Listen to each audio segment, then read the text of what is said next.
Ladies and gentlemen, boys and girls, children of all ages, we proudly bring to you Mormonism Live!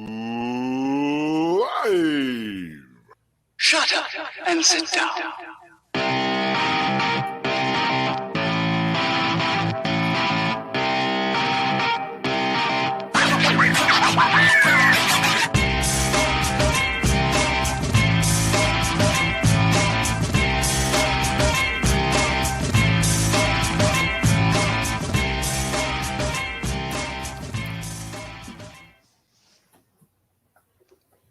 Good evening. Hello? Oh. I don't hear anybody applauding out there. What's going on?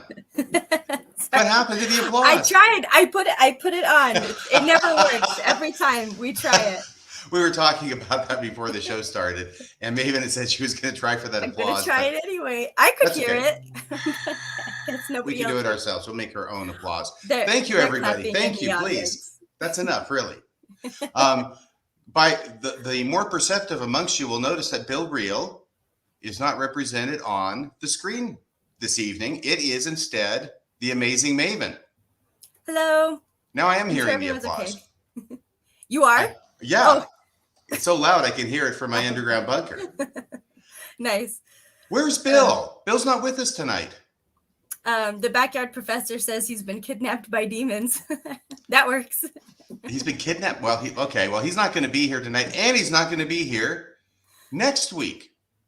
So it's just you and me, and while the cat's away, the mice will play. That is true. Without Bill here, we're going to go ahead and announce a contest. Yes, let's make it about Bill.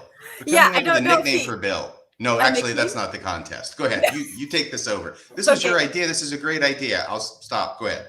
Okay, so the 100th episode is coming up, and so we want to do a t-shirt design.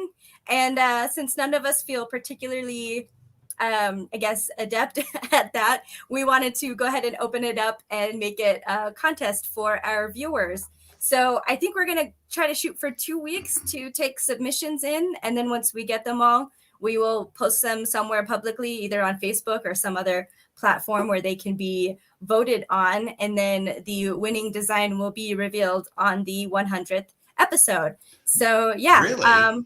That is the plan. So for the next 2 weeks, and I think it would be just the normal Mormon Discussions podcast email, which I don't have in front of me right now, but I can put it on and put it in the chat maybe after we introduce our guest. So I want to keep him in the green room a little bit longer because he's largely the reason that we get started late. But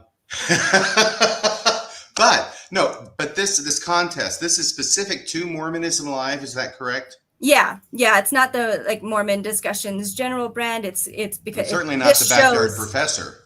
100th episode. Yes, this is not about the Backyard Professor. Sorry, Carrie.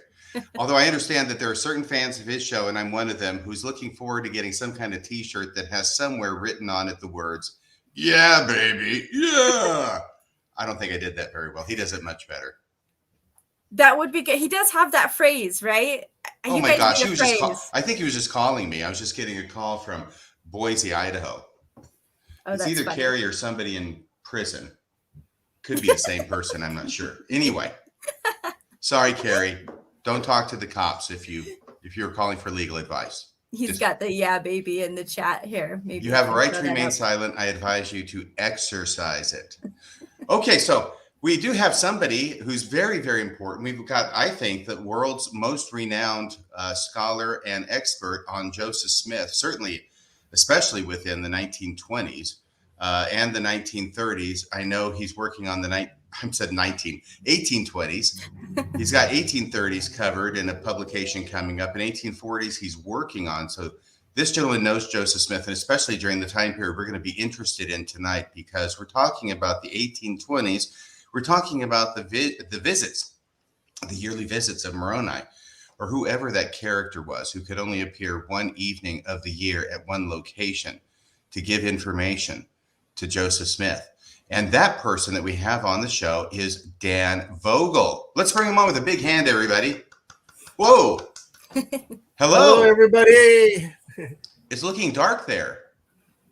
It's dark here and it's raining and you might hear some thunder and hopefully you don't lose connection with me. Yeah. Yes, there's a thunderstorm warning for Salt Lake, and I was thinking about that earlier. Like, Oh, I hope I really? don't drop out. So if something happens here, it might affect both of us. So Okay. our Weather's fam great here, might so I'll be carry solo. on. I'll carry on in your absence. I've got the Yeah. slides. All right. Except I don't have them. You have them, don't you, Nathan? Okay, so Dan is here. We're things are lining up. The planets are aligning this evening because tonight is the it's pretty darn close to the equinox. Is that technically tomorrow? It's after midnight Yes. tonight. So this evening is not, but once you hit midnight, bam, you're into enchanted time. You're into the fall or the autumnal equinox. And we'll talk about that because tonight is, I believe, the 195th anniversary of Joseph Smith bringing the plates home from the hill. Well, he didn't actually bring them home from the hill, but he did bring them. I'll let you explain it. They didn't quite make it home for a while. Yeah, we might get to that part of the story eventually. I hope so. It's also the 199th anniversary of when Joseph Smith claimed to have learned about the plates from the angel in 1823. Oh, yeah. So we'll be getting to the bicentennial of that event next year. Yeah. Well, why don't you take Now- us? Yes. Now, before we get on to Joseph Smith, I got a little surprise for our fan because we're going to talk about Houdini. Oh, I love Houdini. By the way, we're all wearing black. We're all wearing black tonight in honor of I'm wearing Joseph black. Smith's visit. You're wearing black. Mine I'm is, wearing black. Yes. Let's see. Signature Books Book Club. Oh, that's very nice. It looks like it has some kind of a gecko on it. Oh, it's a SB. Signature Oh, okay. Books Book Club. It looked like a So- salamander to me. We're all wearing black tonight because this is coordinated in advance because that's what we understand Joseph Smith wore to the hill 195 years ago tonight. He had to wear black and ride a black horse. Yes. Well, we'll have to Nice. fight it out as to who's going to be Joseph and who's going to be the horse in this podcast. I know what part of the horse I am. So what is this about Houdini? Houdini. Yes, I it's love the Houdini. It's the 110th anniversary of when he introduced his water torture cell over here on the left Really? in Berlin Oh, on September 21st, 1912. And this day, every 21st of September is International Escapologist Day. I had no idea. I think I've actually seen that water torture cell in person. I know he had several Oh, of them. really? I've seen at least one of them. Yeah, earlier this year. Yeah, it's around still as a kind of a antique. But the other photographs on this thing is over here on the far right. You'll see, do spirits return? Houdini says no and proves it. He was such a killjoy. So, and in the middle on the top, you'll see him. That's Houdini sitting there at the desk in the a Capitol building, I guess somewhere in one of the rooms. It's a subcommittee that was considering a resolution, 8989, banning fortune telling in Washington, D.C. Coolidge was the president at the time, but Florence Harding, Mhm. wife of the previous president,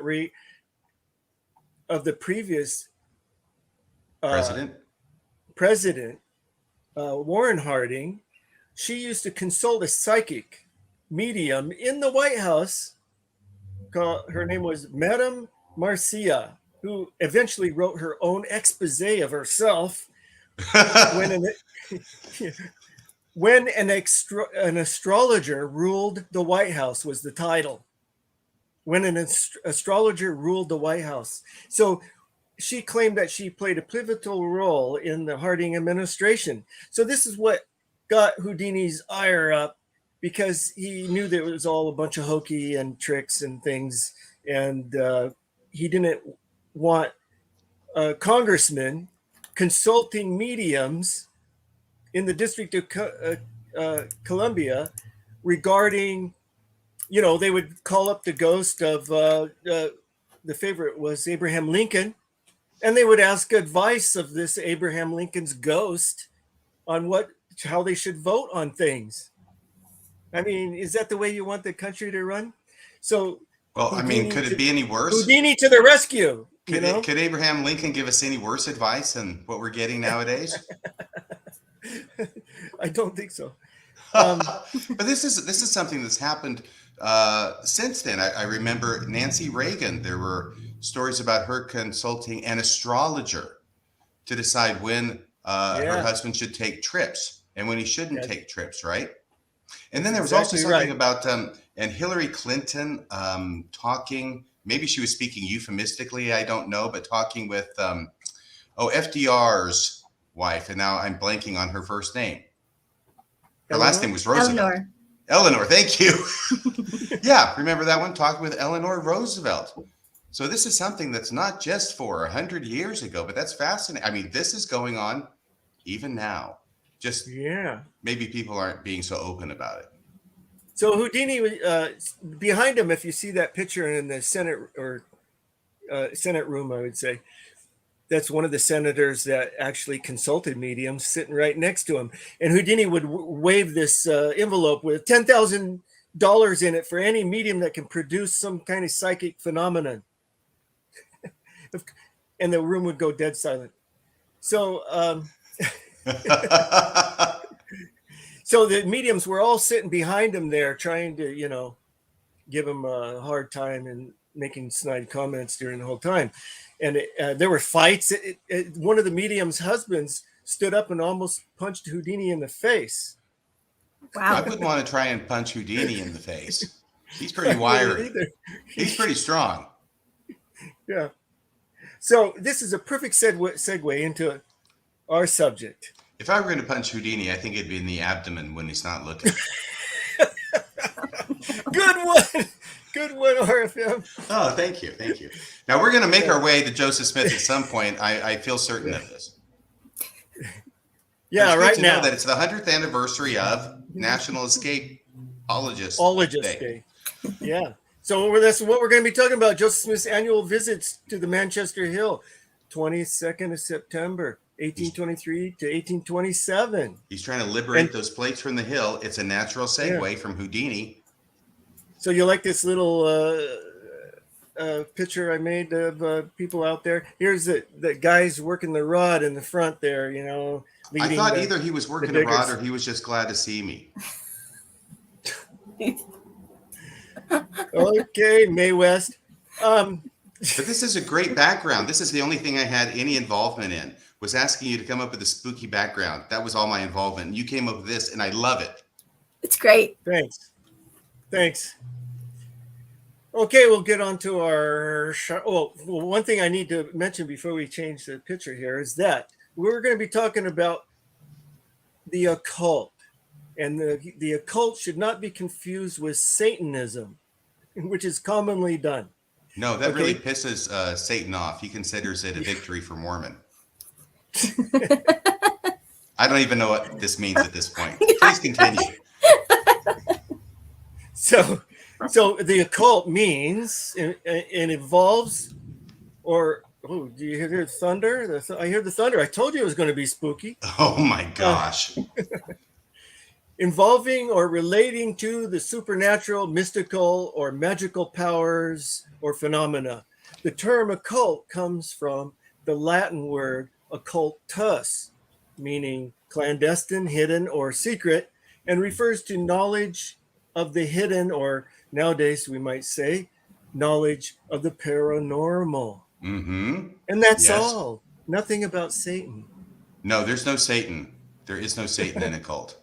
And there's no I in team. You just keep trying to get through these slides, and I'll keep trying to abstract you at every turn. No, it's great. So if you can change the slide there. Here we go. I know this guy. Benjamin Franklin. Benjamin Franklin, 1729, made a very interesting statement. The astrologers with whom the country swarms at this time are often consulted about the critical times for digging, the methods for laying the spirit, and the like whimsies. Wait a second. I'm sorry. The methods of doing what to the spirit? Laying the spirits. That's just like controlling the spirits to keep them away from the treasure. Okay, if you say so. Usually involves a magic circle.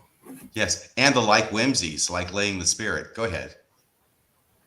Speaking incantations while you're circling it, and drawing it with a rusty sword, and having a stuffed toad and things like that. Those are whimsical. Don't you think those are whimsical? It's whimsical. I love the word. So do I. But it's typically Benjamin Franklin vocabulary, which renders them very necessary and very much caressed by the poor deluded money hunters. So they like astrologers. Money hunters like astrologers, and they pay attention to, critical times. Astrological things. Yes, critical times for digging, right? Stars, the moons, yeah. Yeah. So below that, we have a quote from the Smith's near neighbor, William Stafford. Said Joseph Smith Sr. and Jr. claimed at certain times these treasures could be obtained very easily. At others, the obtaining of them was difficult. The facility of approaching them depended in a great measure on the state of the moon. New moon and Good Friday, I believe, were regarded as the most favorable times for obtaining these treasures. That's very interesting. Of course, he says at certain times these treasures could be obtained very easily. Judging from their track record, I guess they didn't go out on any of those times. Well, I guess they anticipated it would be easier, but really. Yes. And now you're talking about the state of the moon. I think the result was the same regardless. But I think so too. By the way, can you explain for our audience what new moon means? New moon. We'll be seeing that in a while, but the new moon is no moon. Right. It's the dark opposite of of full moon, Yes. So the moon is down the whole night. It's not anywhere in the sky. This is going to be an unusually dark night when there's a new moon, correct? New moon. And dangerous to be about walking in the rocks and things. Oh, yeah, just physically, not to mention spiritually. I think the moon could be up in the sky. It's not that it's on the other side of the world, but just it's completely blocked by the earth from getting the sun's rays. I think Isn't that would right? be an eclipse. No, not an eclipse. A new moon is just because it's just the reflection of the sun is why we get the different stages, right? Or am I totally messing that up? Well, it's okay because when it's a full moon, it's up from sundown to sun up the entire night. And when it's a new moon, my understanding is it's the opposite. It's the other side of the earth. That's why there's no moon in the sky. I don't think so. Right. Am I completely wrong on this? We're going to let Dan settle this way. Yeah, I guess. Well, what's going to block the light? Well, You need something really big like the earth. But RFM's talking about where it is in the sky as far as would we be able to see it or not? And I'm saying a new moon can be in the sky, but it's not got any reflection of the sun on it. And so it's completely because the earth dark. is in the way. Yeah, and that's not an But eclipse. have you seen the moon during the daytime? Right. Yeah? Yeah. Well, the people on the other side of the earth don't see it. Right, but that doesn't mean it's a new moon for them. Yes, it does. It does? Okay. Well, All when right, it's a full moon here, then on the Antipodes, it's a new moon. Boy, we're never going to get through this if we're going to get bogged down on. Here we go. Yeah, we'll keep So, going. now, We'll just agree. We'll just agree that it's okay, dark. Maven. We got tougher questions ahead. Yeah. So, We'll just agree it's I've dark got people out. in the audience telling me I'm right, and that's good enough for me. next Oh, slide. whatever, Next RFM slide. is right. Logan says RFM is right, and that's good enough for me. The guy's a math whiz. Maven's right. Camille, what the heck? Okay, she's a plant. Okay. Okay, we I'm started- sorry. Go ahead. Go ahead, We Dan. have a big controversy going, and we haven't even got to the subject. You made up that So- account, didn't you, Maven? Yeah, some apologists out there. No, I believe this is the Camille that's been on Mormon Stories that was the assistant to a general authority. I feel like that gives her more say. Wasn't she at the Queen's funeral recently? Oh, no, that's Camilla. Never mind. All right, here's my buddy. Dan, go ahead. Mike Quinn. We're going to talk about Mike Quinn and his great book, Early Mormonism and the Magic Worldview. So this is believing historian Mike Quinn. He says, Smith began praying late Sunday night on the 21st of September, 1823, to commune with some kind of messenger. And that phrase comes from the 1835 Messenger and Advocate, the history Joseph Smith and Overcrowdy wrote together. Anyway, astrological guides specified that Sunday night was the only night of the week ruled by Jupiter. Jupiter, Smith's ruling planet, was the astrological symbol on his family's golden layman, or holiness to the Lord parchment, for summoning a good spirit. Okay, so it's a good spirit. It's a good spirit. And so on the left-hand side is Joseph Smith's Jupiter talisman. And on the very left side, you'll see at the 9 o'clock position, right? At the 9 o'clock position is the letter looks sort of like a 4. Well, that's the Jupiter sign. Okay, so there's the Jupiter sign on Joseph Smith's Jupiter talisman, and over here on the layman. On the golden layman. And that's a fancy word for a parchment, a magical parchment. Is that correct? Yeah, layman is the name for prince. Is that the name of somebody in the Book of Mormon too? Yeah. Okay, it sounds familiar. I have to ask, was it called the Holiest to the Lord parchment before, or is that a, that's actually written on there. So on the 3 sides, on the 2 sides and the top, it actually says you can't. We'll get a closer look. Turn it to the next picture. Okay, so see on the sides it says holiness to the Lord, and then you can see the kind of 4 shaped at the top, also written in gold. This has been touched up from a black and white. Actually, I wish I had a actual photograph. I've tried to get an actual photograph from various sources, but not lucky so far. Anyway, Dan, can you tell us just briefly thumbnail this provenance of this layman?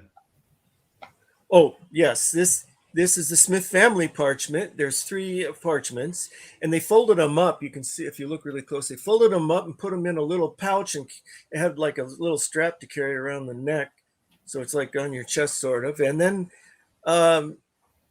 this one's called Holiness to the Lord. They have another one, Peter bind them parchment, but they would carry these, and it was handed down in the Smith family, in the Hiram Smith family, and Eldred G. Smith was the last one to actually own them. I think it's been turned over to the church now, and so this was handed down in the Hiram Smith family, so it has a provenance. Okay, and this is something that Joseph Smith or his family would have had back in the 1820s during the treasure digging days?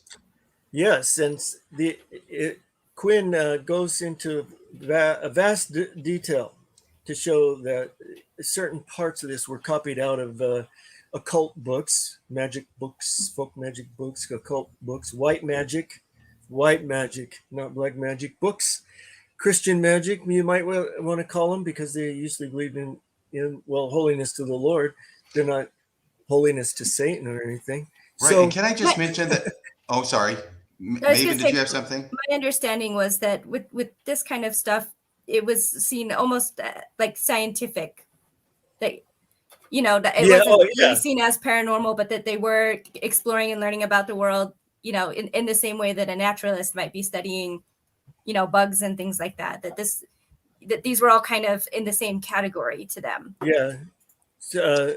Pseudo-scientifically, yes. They viewed it as being scientific, that it was a formula and it worked.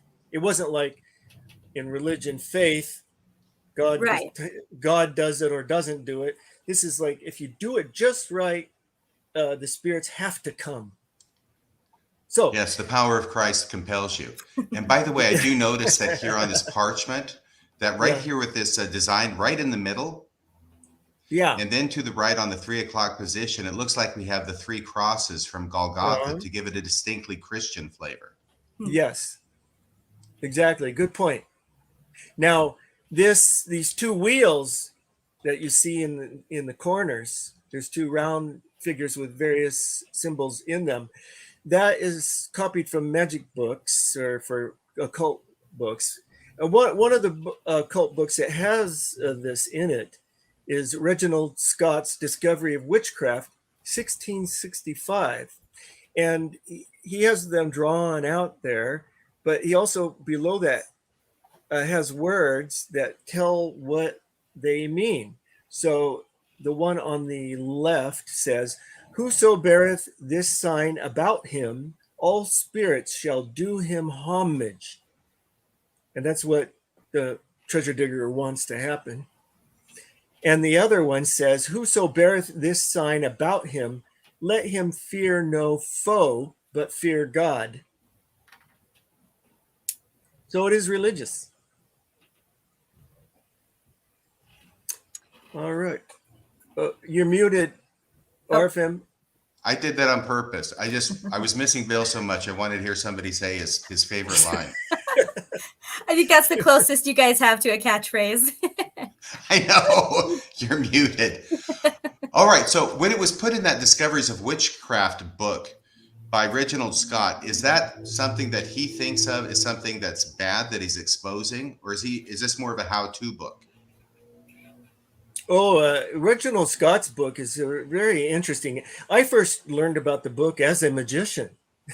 Really? So, yeah, I didn't even look at the occult stuff. I just looked at the beginning part that talks about actual tricks and how to do them. And so what Reginald Scott was trying to do was save the lives of these witches that people wanted to burn or kill or hang or whatever. He was trying to say, look, all these things that they've been doing, you think is done by the power of the devil. Well, it's just magic tricks. You don't need to kill these people, you know? And then the other part of the book has stuff like this in it. This is fascinating. So this is probably a source or something like it for these 2 wheels in the Holiness to the Lord parchment. Yeah. And there are in other books, other occult books, these exact same wheels. Very good. Why is it you're bringing this up to us? So this is for Joseph Smith. This is a control. This has his sign on it. He conceivably, we don't have any, firsthand documentation on this, but he can conceivably use these in the performance of his role of controlling the spirits, trying to capture the treasures, to keep them from moving through the earth magically away from the diggers. This is what the treasure guardians were supposed to do, to guard these treasures, to keep them from being unearthed. And so you have to draw a circle around the treasure, keep the spirits out with this kind of help, and get your treasure. Okay, very good. So if this has, as it does, the sign for Jupiter on this parchment, do you think that's an indication that Joseph Smith himself might have used it? Yeah. Okay.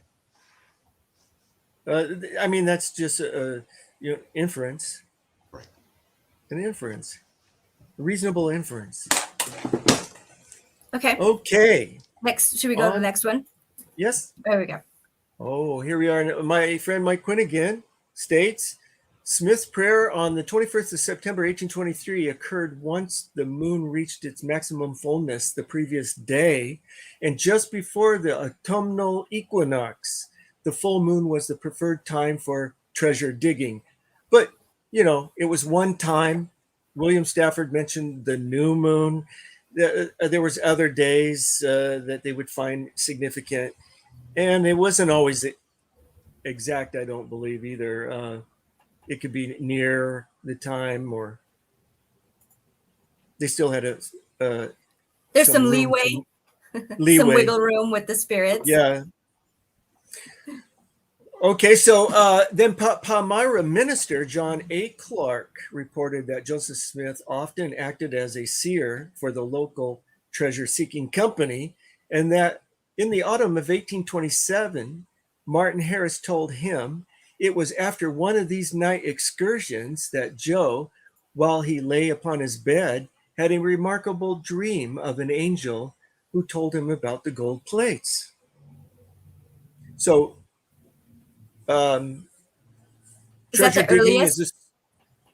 Is that the earliest, I guess, recollection that we have, or of this dream of Joseph's? Is this the first one?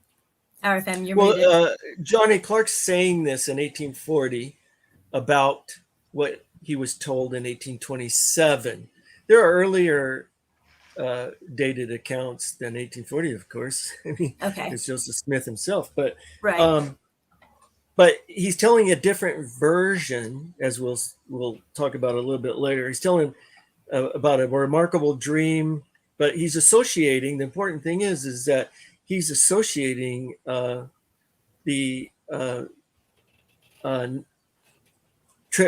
treasure digging preceded his remarkable dream, because the remarkable dream is happening on a significant night, and it was a significant night for the treasure diggers and for Joseph Smith to talk to a spirit about another kind of treasure.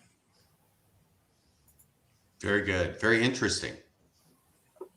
Because I know that when I look back at what D. Michael Quinn wrote and what you've written and collected, there was a lot of treasure digging going on in which Joseph Smith was involved in the 1820s. But when I grew up in the church, and I mean from age 18 when I got baptized and thereafter, what I hear about is not the treasure digging. What I hear about is the angel Moroni appearing to Joseph Smith, beginning on the equinox of 1823, and then every year thereafter until 1827, on the same night, the same equinox, when Joseph Smith finally gets the plates in the autumn of 1827.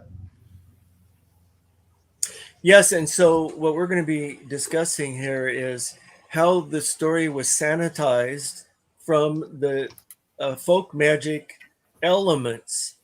That when he first told the story, he's coming from a culture in which this seems perfectly normal and natural. As he gets out into the mainstream and starts trying to attract potential converts, and he needs to be more appealing to the mainstream Christian folks. This story doesn't really jive with them so as well as it did in his small community and back in New York. So later, he starts sanitizing these elements out of his story and making it into a more biblical Christian story, sounding story. Not that he was embarrassed by this, but that it would attract more converts.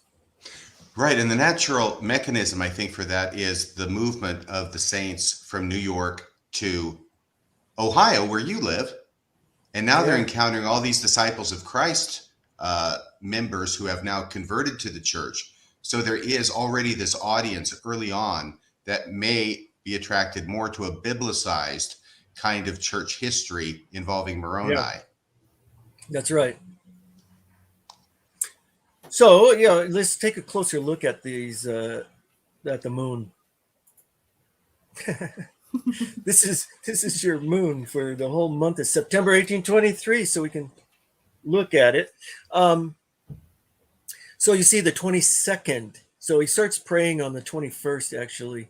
It's not, he went on the date of the 22nd, but his prayer started on the 21st, then he went on the 22nd, and the equinox is actually on the 23rd.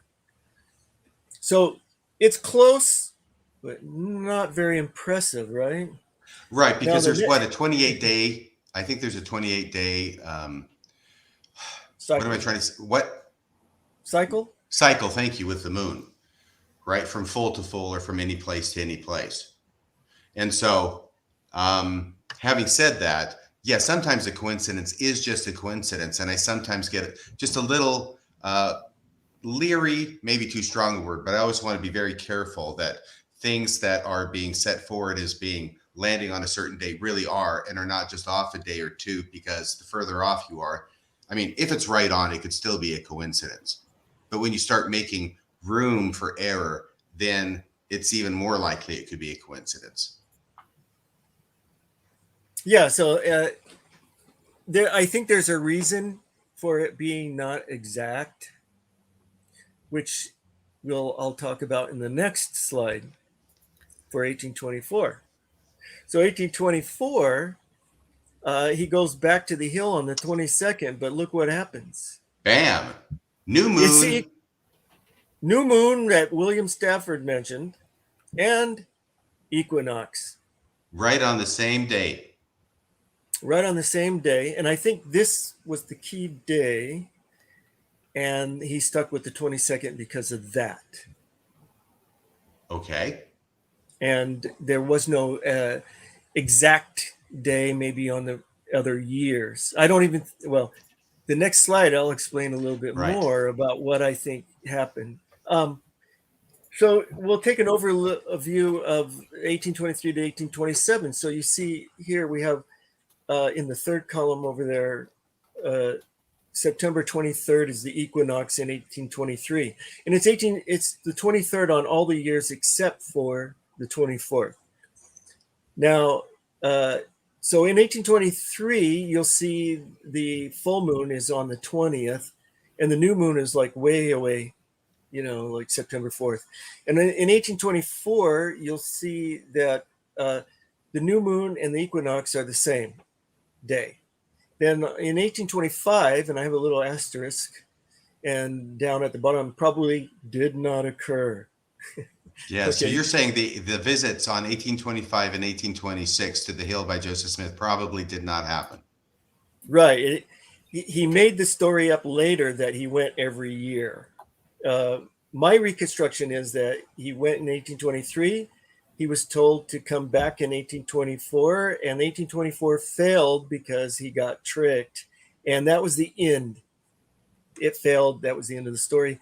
And for 2 years, he didn't really mention it. He knew the plates were up there. He talked about the plates. He took Samuel Lawrence to look at the plates on the hill, but he made no other attempts to try to get them on any certain day until 1827, where on the 21st, the equinox is on the 23rd, but on the night of the 21st is the new moon, which is the night he went to the hill in 1827 and took the plates out of the hill.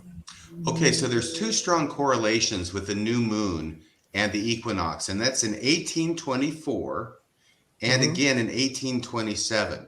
Now, earlier you said something about that was significant to Joseph Smith in 1824. What did you mean by that?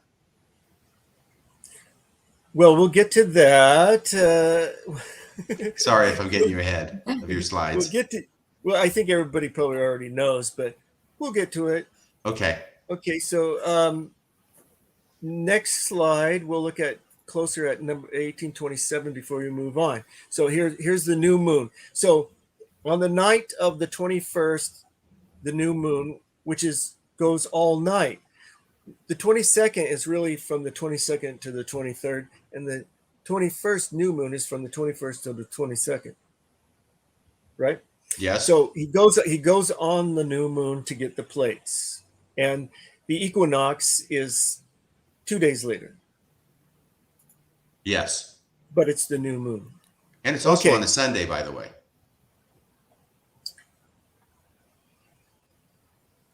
Is that no? The equinox. Oh, the equinox. Sorry. Yeah. Yes. Would that make a difference? Would Joseph care about that, like doing something on the Sabbath or not, or not really? That was supposed to be a favorable day for Jupiter. Yes. Okay. So, we'll look at the next one. Okay, we're going to talk a little bit about how the story's been sanitized over time and changed, and some parts left out conveniently. the first item we'll discuss is the dream of a spirit versus vision of an angel. And Martin Harris reportedly said, Joseph Smith said that he had been visited by the Spirit of the Almighty in a dream. And after a third visit from the same spirit in a dream, he proceeded to the spot, removed the earth, and there found the Bible together with the large pair of spectacles. Did you mean to do that? No. Was that Freudian? Because Yeah. you said he pretended when he proceeded to the spot. Okay. So so he says the So look spirit at the of date, the look at Almighty. Yeah. Well, yeah. So does what that mean an exactly that angel? means? Yeah, what does that mean? I don't know. But it's the Rochester Gym on the 5th of September, 1829. That's pretty early, huh? So maybe they don't get exactly right. I mean, some newspaper reporter, you're lucky he gets half of it right. So, especially when all this is new and people don't know what's going on. But he could have said that the spirit sent from God kind of a thing. I don't know what the phrase exactly means. It would be an interesting study of itself. Well, right, because in English, thanks for pointing that out, Maven, that had passed me by. The Spirit of the Almighty can mean the Almighty Spirit or a spirit sent by the Almighty. Right. I guess that's what was confusing. Because Or when I God himself. Yeah, God that's what I himself. would think. The spirit Yeah. of the Almighty, I'm almost thinking is God. Yeah. That could be what it means. It could. They may have taken it that way. Something for a future show, maybe, to dig into. And this But next at this early stage, nobody's talking about Moroni and Nephi. So Right. Right, and not an angel either, I think. They're not an angel either. Palmyra resident Abner Cole said Joe Smith Jr. made a league with the spirit, who afterwards turned out to be an angel. So that's pretty close to the truth. That is. Oh, and by the way, we were talking so much about the Spirit of the Almighty and the Martin Harris first quote from 1829. I did not emphasize that he's talking about it being a visit in a dream. Yeah. From the Spirit of the Almighty. Yeah. Right. This going back to the second one though, making a league with the spirit who afterwards turned out to be an angel. It almost sounds like there's some trickery going on, or like an angel pretending to be something else. Am I the only one getting that as well? So Abner Cole actually knew a lot about the Smiths' money diggings, and he's the one in the newspaper, the Palmyra Reflector. He's the one that started publishing sections of the Book of Mormon, because he was publishing his Palmyra Reflector on the same press as the Book of Mormon, and he started publishing segments of the Book of Mormon, and Joseph Smith confronted him and said, "You have to stop. I have a copyright." And they had a little confrontation, almost a fist fight. But Abner Cole actually owned Miners Hill, the Miners Hill where there's a cave, and the cave has been recently uncovered, and you can go see the cave that Joseph Smith Sr. spent so much time digging prior to 1825. And Abner Cole owned that land, and Alvin Smith and Willard Chase hired Walters the magician before Joseph Smith was a seer, a prominent seer in the area. They hired Walters the magician, and Walters the magician was pointing out a place to dig.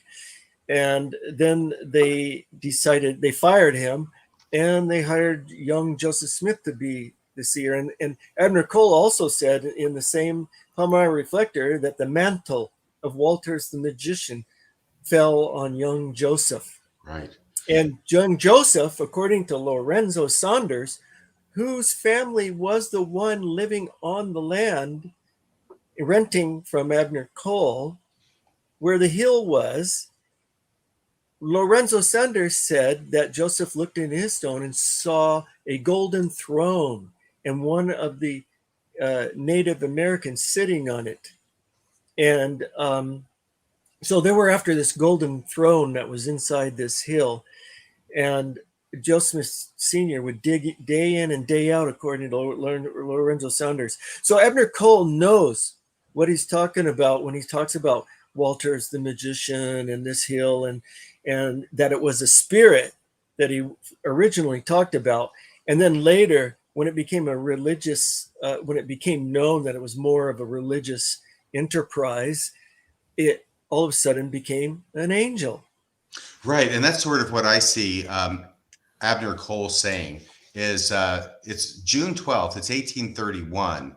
And I sort of see him as being his typical facetious self, saying that Joseph Smith Jr. made a league with the spirit, who afterwards turned out to be an angel. It was a spirit at first, and then they changed the language and started describing it as an angel. Is that what you read in that?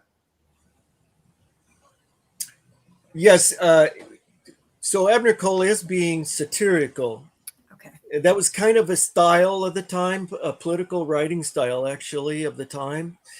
And he even wrote it in, called the Book of Pukey, and he wrote it in a mock King James Version style. Well, that was also a style at the time where they would like the chronicles of so and so, and they would write a biblical sounding story, but it was kind of analogous to various political events that were happening at the time, and they would be satirical and make fun of the political scene at the time. And so Abner Cole is kind of using that style to talk about what Joseph Smith is doing. Mm-hmm.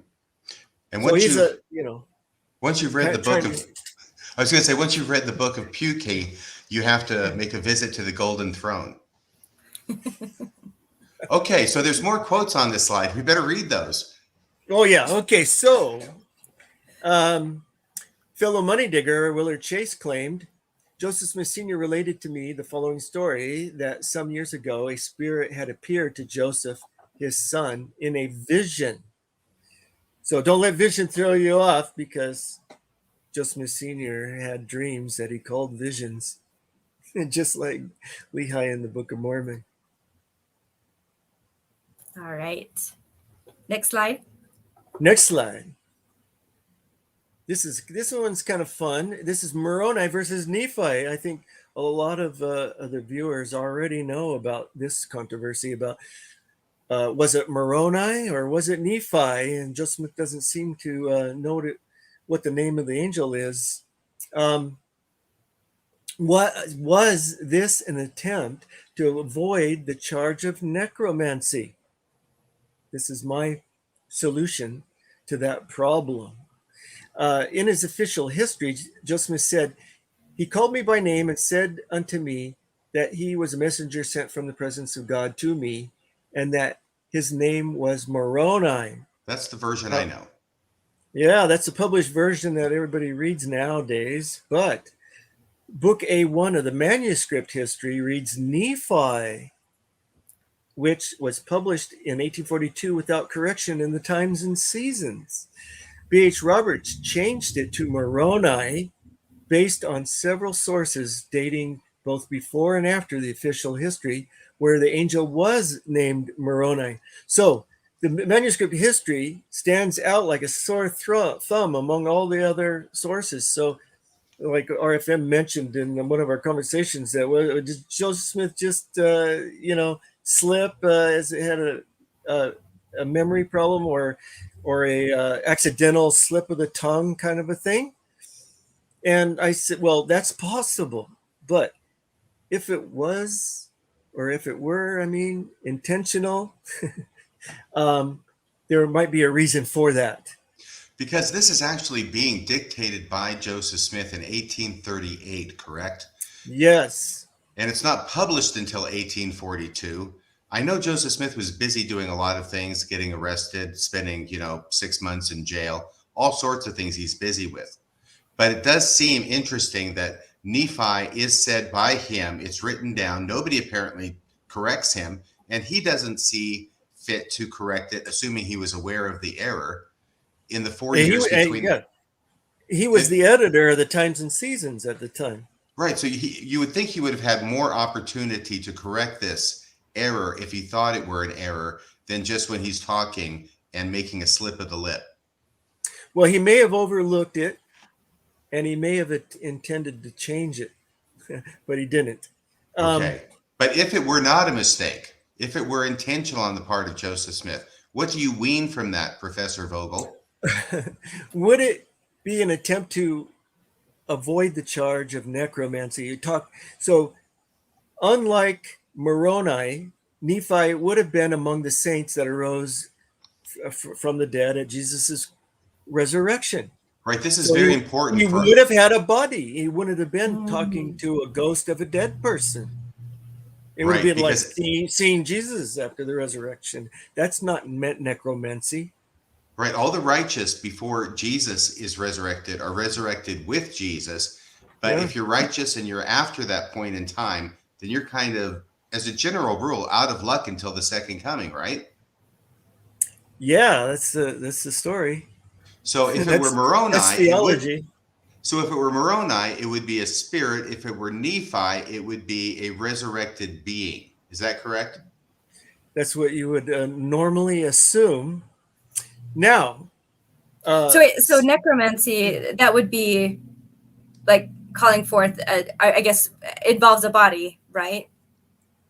No, I thought that involved ghost. It's ghost. Okay, so a spirit. So he was saying he had changed it to Nephi because he would have been resurrected to avoid the charge of necromancy, or do I have that backwards? Yeah, Nephi died 400 years, before Jesus. So he was among presumably among the dead that arose at Jesus's resurrection. Moroni died, like 600 years for Nephi. Moroni died 400 years after Jesus, right? And can I suggest that if he wasn't translated, but if Moroni were a spirit who appeared to Joseph Smith, according to all the accounts, or at least some of the accounts of Moroni, he's doing things that you would have to have a body to do, like toting plates from one place to another, even as a spirit, correct? Well, if they can move the treasure through the earth, they can do all sorts of things, I guess. But they could, if it were not a human and it was a treasure guardian, right? Then the treasure guardian could change form. Oh, we'll get to that. Later. Now I'm going to use that on you. Yeah, we'll get to that in a second, Mr. Shapeshifter. But what I'm suggesting is, just for example, the story about, I think it's, is it Martin Harris and going to get Joseph Smith and Oliver Gowdery and transporting him in the wagon, and they see the old guy with the white beard along the road walking, and he's got a sack of something over his shoulder, right? It's a well-known story with David Whitmer. Yes. I'm just thinking that person with the sack over his shoulder, who Joseph Smith identifies as Moroni, probably needed to have a body to carry those plates. Good point. And I just want to bring it back again, because there are some questions in the chat of what necromancy is. Would that involve a resurrected being or a spirit? So no. Which one is the one that's avoiding the charge of necromancy? Okay, so the necromancy, in my next paragraph there's speaking to the spirits of dead mortals, which is talking to familiar spirits, would have opened Joseph Smith up to the charge of necromancy, a practice that was forbidden in the Old Testament.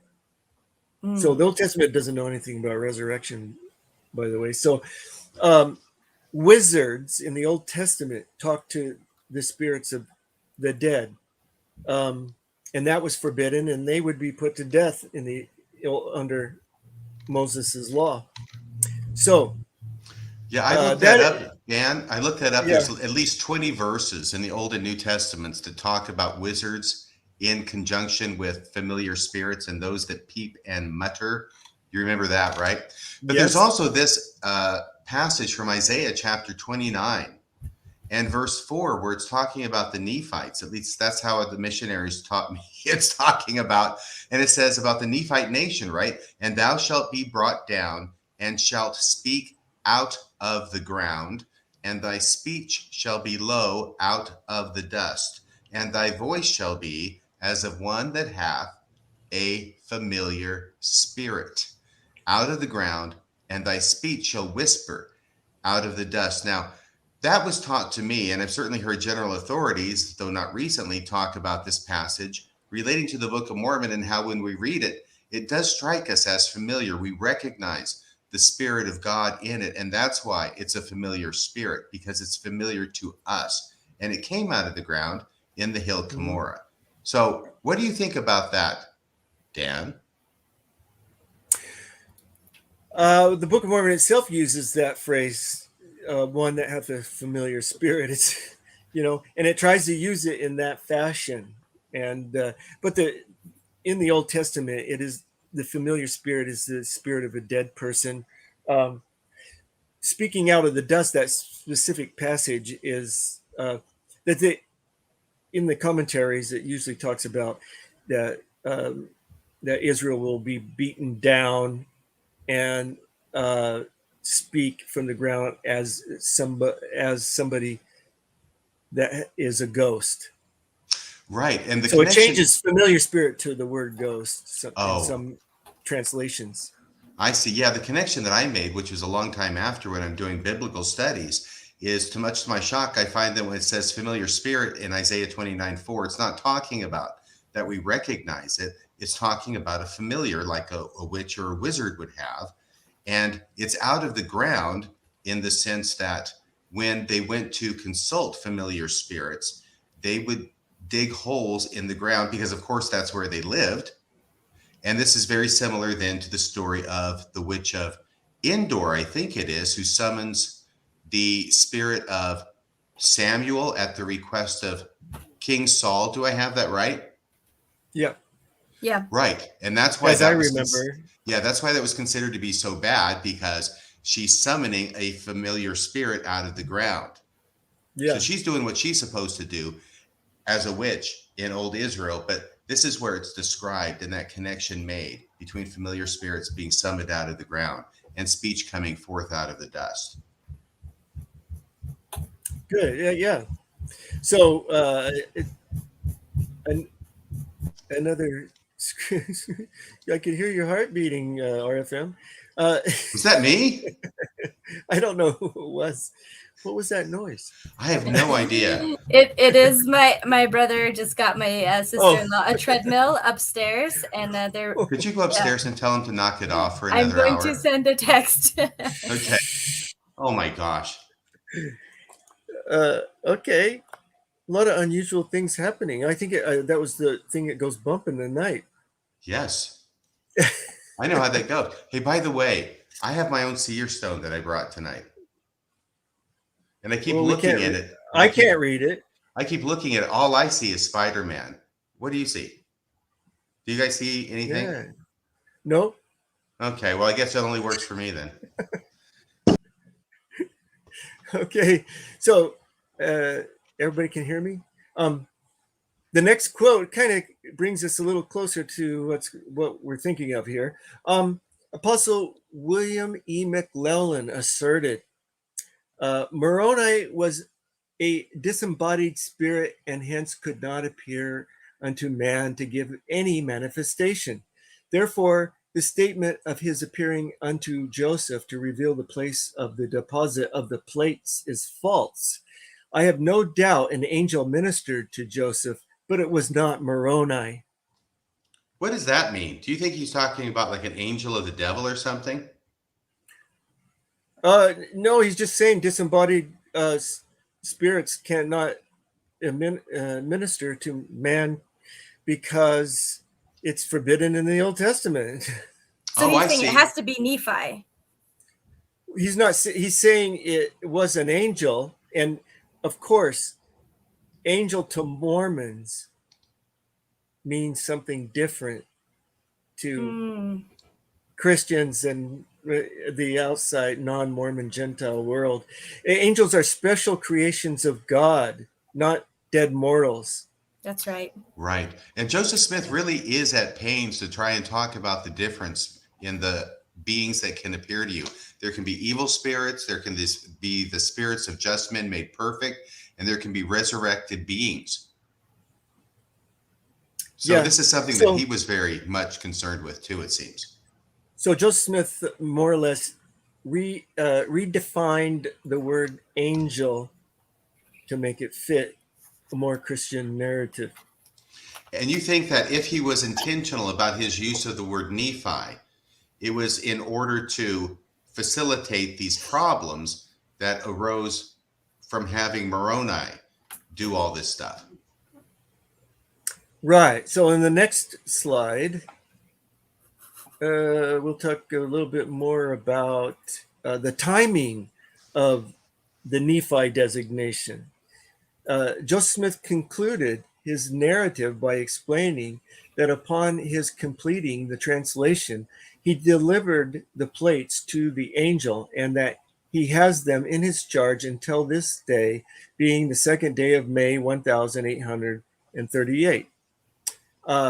So from that, you learn that the naming of Nephi, therefore, dates to between the 27th of April, which is the date Joseph Smith writes in his journal that they began writing the history of the church in Missouri, and the 2nd of May, which this mentions the 2nd of May. So he's at least got that far in his history by that date, which then makes the Nephi designation date to somewhere around there.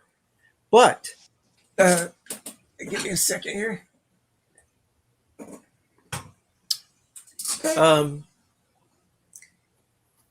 Under the 8th of May, 1838, which is 6 just days a few later? days, only days after changing the name of the angel to Nephi, he records in his journal, also, in the after part of the day I spent in answering questions proposed in the elder's journal.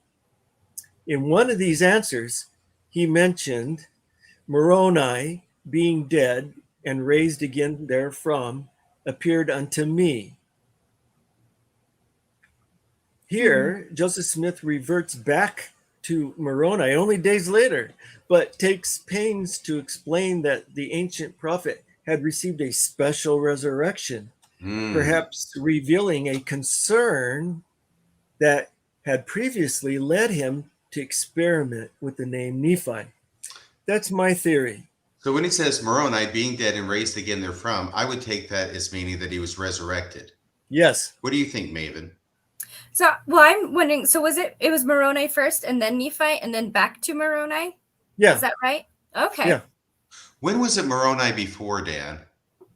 Well, Oliver Cowdery in his 1834-35 history that Joseph Smith helped him write and published in the Messenger and Advocate in a series of letters to W.W. Phelps in Missouri, said that he gives these long quotes from the Bible about the gathering of Israel in the latter days, that the angel supposedly spoke to Joseph Smith on the 1823 visit. He says, and these are the words of Moroni. So that's probably the first time that I can remember that Joseph Smith and Albert Cowdery mentioned the name of the angel. And can you tell us, though, what happens in Joseph Smith's 1832 history with regard to the angel's name of Moroni? I think you should tell that. Well, I'm going to try here, and you may correct me, okay? My understanding from talking to Dan is that the name Moroni does appear in that early history, but it is used in such a way as to make it sound like Moroni is one of the people, of course, who wrote on the plates. He's one of the prophets who wrote on the plates, but the angel who gives him the plates seems to be described as someone different. How did I do, Professor? I guess I feel that I get better about, I guess, struggling to keep all of this straight, but I guess Joseph couldn't either, so I shouldn't blame myself for trying to keep up. So the 1832 history says the angel appeared to Joseph Smith, and when he did, he told him about the record that was written by Moroni and his fathers. So it makes it sound like Moroni's not the angel. So at any rate, this is my theory of why there's this problem with the name Moroni Nephi that's kind of been a puzzle for all these years. Well, that's So very the next interesting. one- oh, But so finally they ended up Thank you. settling on Moroni, though. yes, they settle on Moroni, and it actually appears in the 1835 Doctrine and Covenants that was published in September of 1835. In the expansion Joseph Smith made to D&C 27, and he added that Moroni and mention about Moroni with the stick of Ephraim. Okay. So it seems like, if you're correct, then Joseph Smith tampered or attempted Nephi, perhaps to get him out of these theological problems he's getting in with Moroni. And then after he puts Nephi into the manuscript history in May of 1838, just a few days later, he seems to come up perhaps with a solution by talking about Moroni as being died and resurrected from the dead. Right. So we're moving away from the spirit guardian, the treasure spirit guardian. We're moving away from that by naming it Moroni, and it being the dead, one of the writers whose spirit appears. And then he has a problem with necromancy and people criticizing him for that.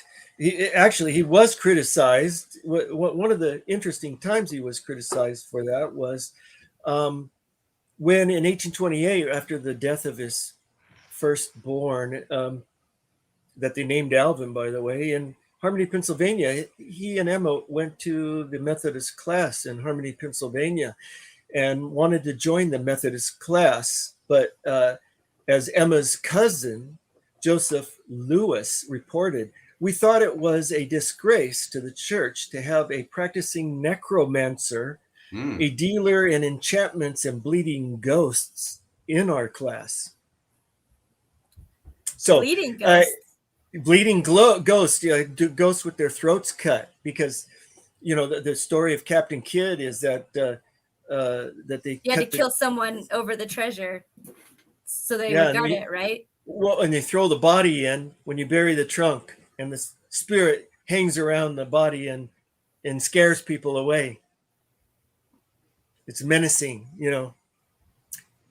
Okay, so and here we're going to move to another element of the story that has been altered to move the story away from the folk magic origins or original context of the story, and that is the vision versus Seer Stone.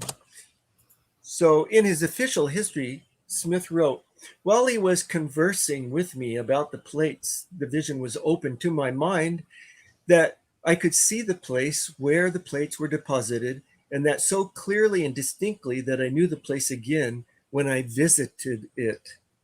So he has a vision, and he knows where the plates are because of that vision. Well, the angel's speaking to him, but that wasn't the earliest account. That was the story in 1838. But Martin Harris knew an earlier version, and so did Willard Chase. So in 1859, Martin Harris reported, Joseph had a stone which was dug from the well of Mason Chase 24 feet from the surface. It was by means of this stone he first discovered these plates. Boom. So when he went up on the hill and he's trying to find the place where they are, he whips out his stone and hat and locates them.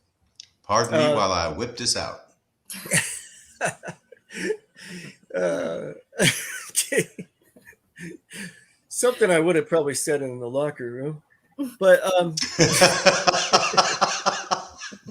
I'll let everybody in the audience guess what movie that's from.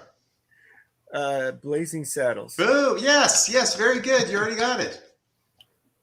I would have said it in the locker room. Anyway,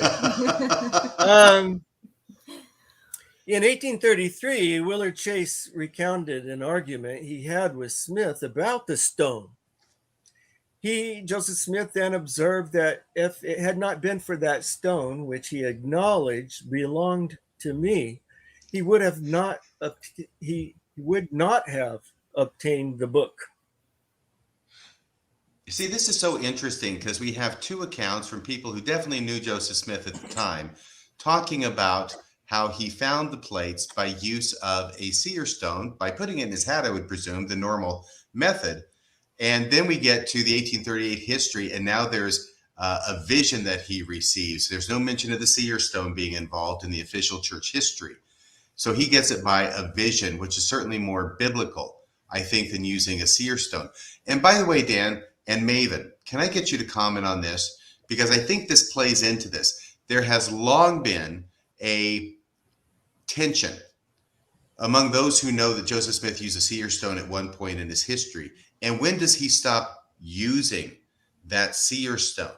And the question comes up, well, did Joseph Smith use the seer stone for translating something like, the book of Abraham, or did he use it for receiving subsequent revelations in the 1830s?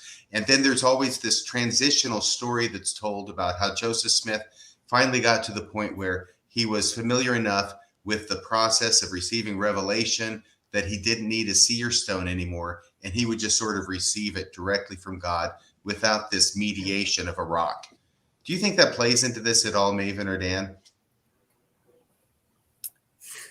I'm Go thinking, ahead, Maven. I mean, that's the apologetic that I've become familiar with as well. Like that it was, I guess, kind of like a tool in Joseph's early days, I guess, because he wasn't used to seeing. So he needed this stone almost like a crutch, I guess, to, before he could really get going on his own.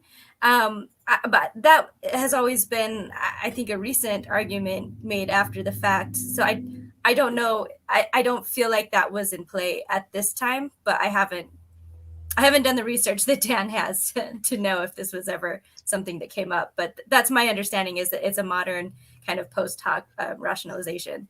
Right. Well, there's that I think it's a late recollection by Orson Pratt about talking to Joseph Smith while he was translating the book of Abraham, I think. And, he starts glowing. Everybody glows at one time or another in Mormon history, whether it's President Snow or Joseph Smith. And he just got like this beaming face. And he's not using his seer stone, right? That's the story. And Orson Pratt says, how come you're not using your seer stone, Joseph? And Joseph says something about, I'm getting the hang of it. It's probably a little more inspiring than that. But this whole narrative that we get seems to fit with what you're talking about. That even now where we're receiving more information about the use of the stone in the 1820s, where does that transition from using the stone to not using the stone anymore? And in other words, acting more like a prophet and less like a treasure seeker. When does that happen? That was a rhetorical I don't know if question, there's I don't know if there's a clean cut, but he had more than one seer stone. And according to David Whitmer, he gave this brown one up to Oliver Cowdery shortly after the organization of the church. But there is some indications that he used it during the translation of the Book of Abraham, used a seer stone anyway, during that time. All right, very good. So it might have been associated just with translating and not with receiving revelations after a while. Yeah. And yet there's that section 130 or 131. I think it's 130, talking about everybody who gets to the celestial kingdom gets their own seer stone with a new name written in it, which none know except he who receives it. And you look into it and you see things pertaining to a higher kingdom. And if you look into the earth, which has become a really big seer stone to everyone who inhabits it, that's the celestialized earth, then you can look into that and see things relating to a lower kingdom. So, in which is written a new name. Yes.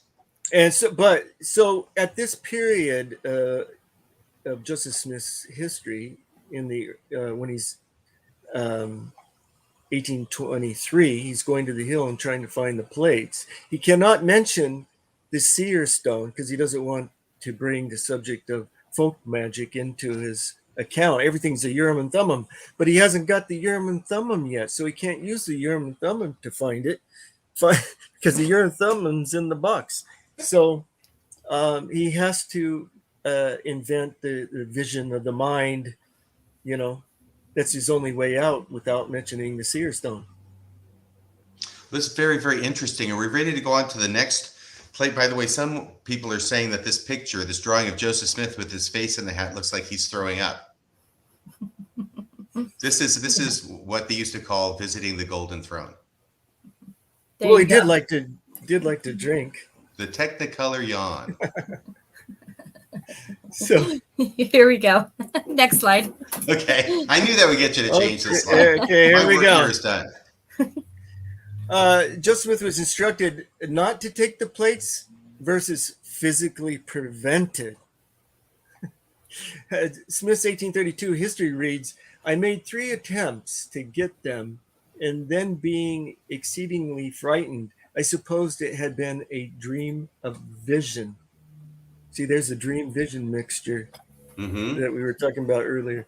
The 1838 history says, I made an attempt to take them out, but was forbidden, like orally, I guess, by the messenger, and was again informed that the time for bringing them forth had not yet arrived, neither would it for 4 years from that time. Can you comment on this, Dan? Because you told me something that I wasn't aware of when we were talking on the phone earlier, and that is that I'm very accustomed to hearing about the 4 years, right? The 5 visits over 4 years, 23, 24, 25, 26, and 27 on the equinox.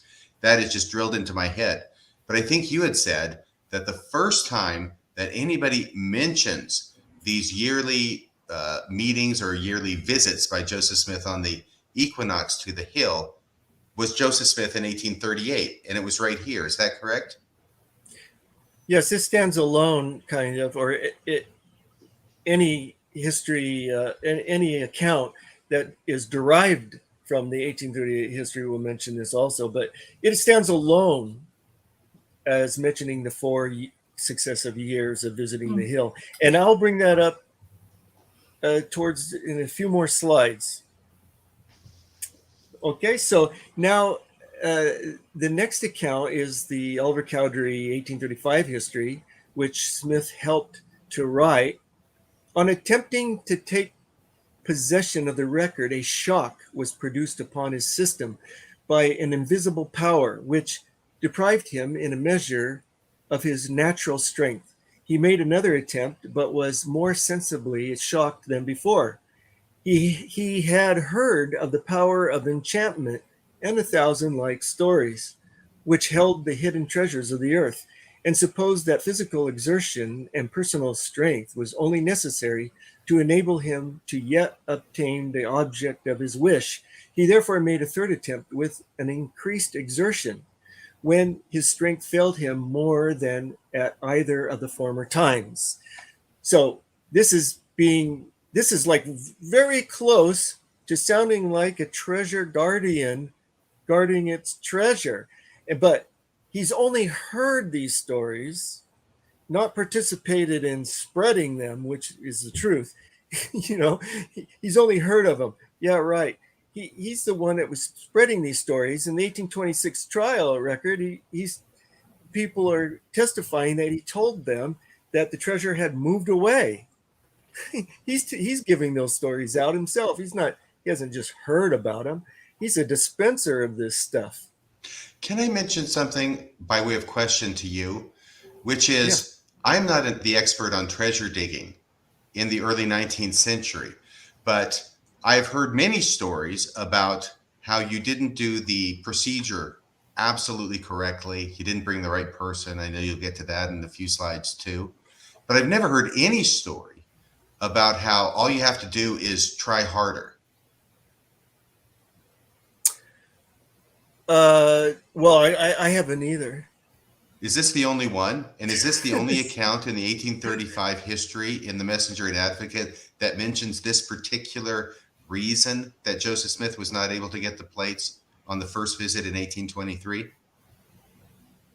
Yeah, this is it. This is they're waffling. Yeah, that seems very different than, oh, You I know? picked the plates up out of the hole in the ground. Then I Yeah. thought, oh, I've got to put the big rock back on top so nobody finds the hole in the ground. So I put the plates down and I turn around and put the big rock back on the hole. I turn around and pick up the plates and they're not there anymore. And the treasure guardian or the spirit or whoever is laughing and pointing and saying, I told you not to take your eyes off the plates. No plates Yes, for you. that- Come back when That you. is that Right. is that is part of the story told by Lucy Smith and others. And even another Willard- one, like where Willard he's Chase. shocked and thrown, like what it says, several rods. So this is just like Yeah. he's just getting weak, or he's not able to exert himself enough. This is Yeah, the you- one that like threw him. Right. Well, you'll see Willard Chase, his account has that kind of thing in it. The next slide will probably give that to us here. Well, no. Oh, okay. Yeah, this is the Willard Chase one.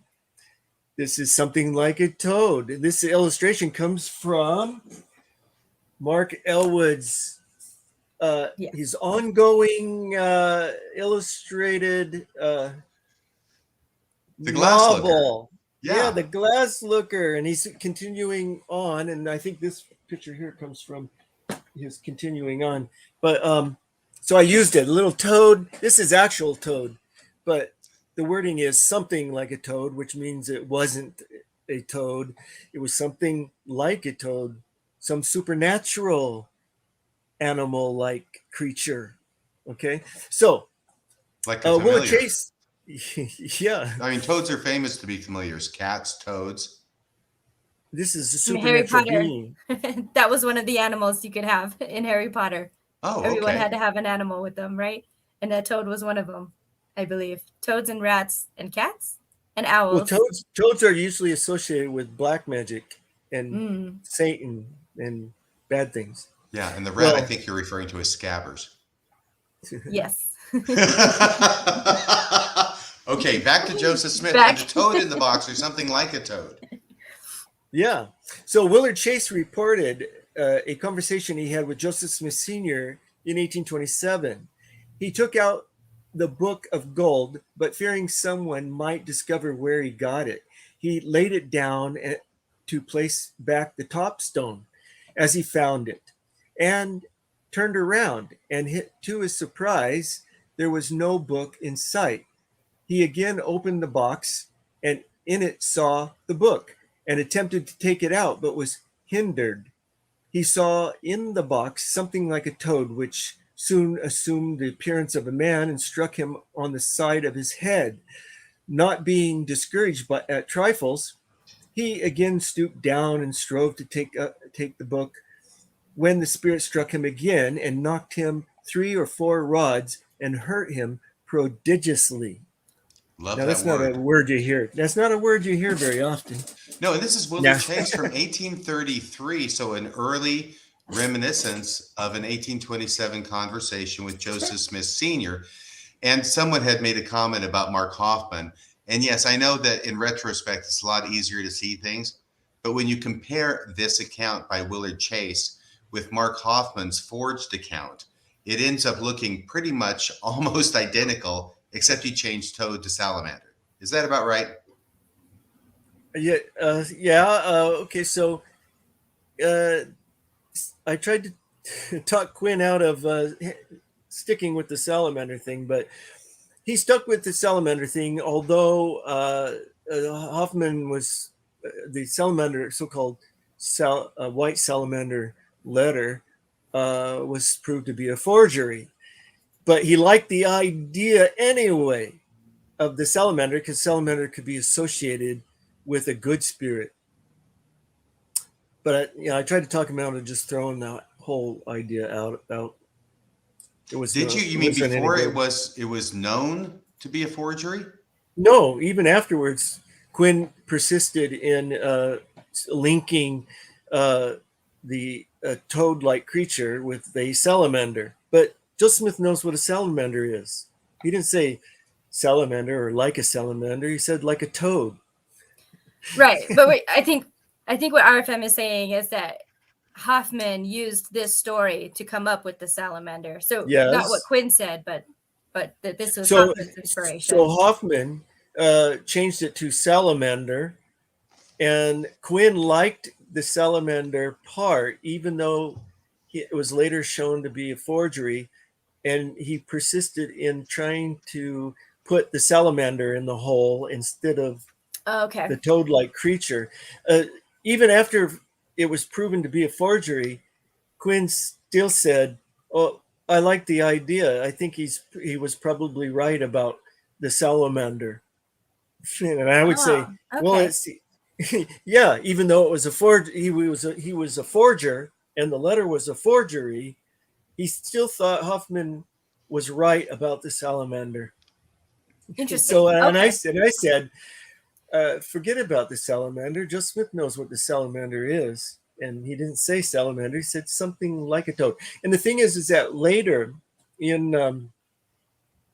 the Chase family, Orson Saunders, another younger brother of Orson, of Benjamin and Lorenzo Saunders, later in the 19th century said that it was a creature that had like sparkling eyes, and it puffed up into a bigger creature, and that knocked Joseph Smith off the hill into the valley. And so I think it was a supernatural creature, something that Joseph Smith had never seen before. Very good. And by the way, I pulled up the Hoffman salamander letter. I'm not going to read all of it, but so that everybody can understand what I mean when I say that this looks like the story that was borrowed. Let me just go halfway through this. I don't think there's any periods in this. So let me just go here where this is presented as being written by Martin Harris.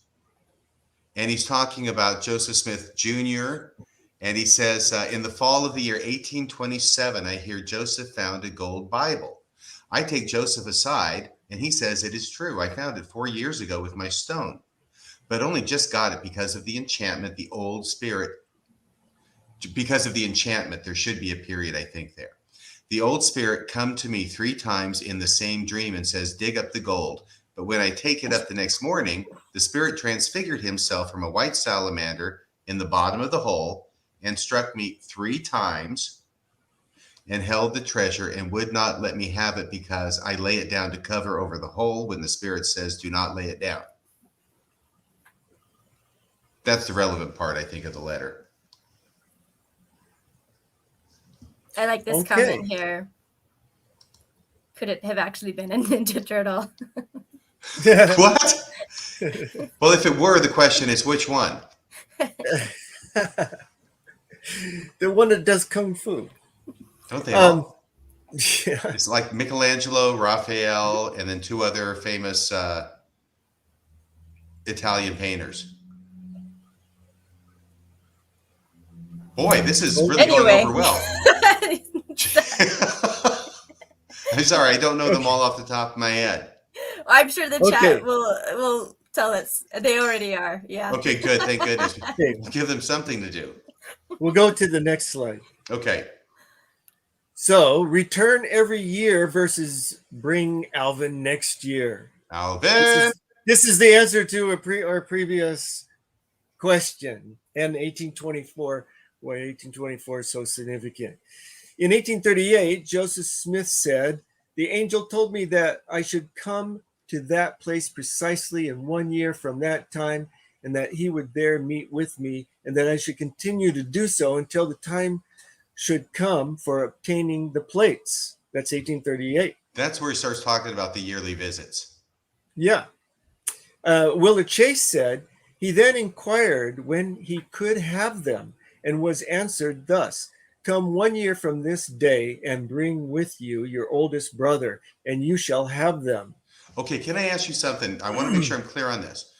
Is Willard Chase now, when he's talking about bringing your oldest brother, who is Alvin, is he talking about the 1823 visit, the first visit of Joseph Smith to the hill, the first meeting with the spirit?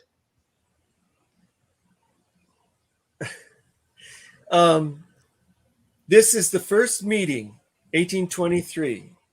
And Joseph Smith is saying, why can't I have the plates?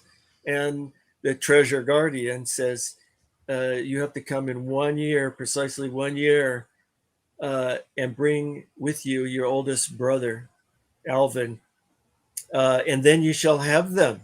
Was there any reason given by the Spirit as to why he had to bring somebody at all and why it was his oldest brother? No. Okay. Did that run into problems? Yes, we'll get to that. Now, before we move to that, we have another similar quote, because some people, some apologist types might say, oh, that's Willard Chase. He's a money digger. He's trying to, injure Joseph Smith's reputation and all that. Well, we have Joseph Knight Sr., who is an early convert to Joseph Smith, or Joseph Knight Sr. was both a money digger and an early convert of Joseph Smith's.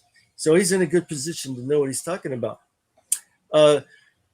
He said, Joseph says, when can I have it?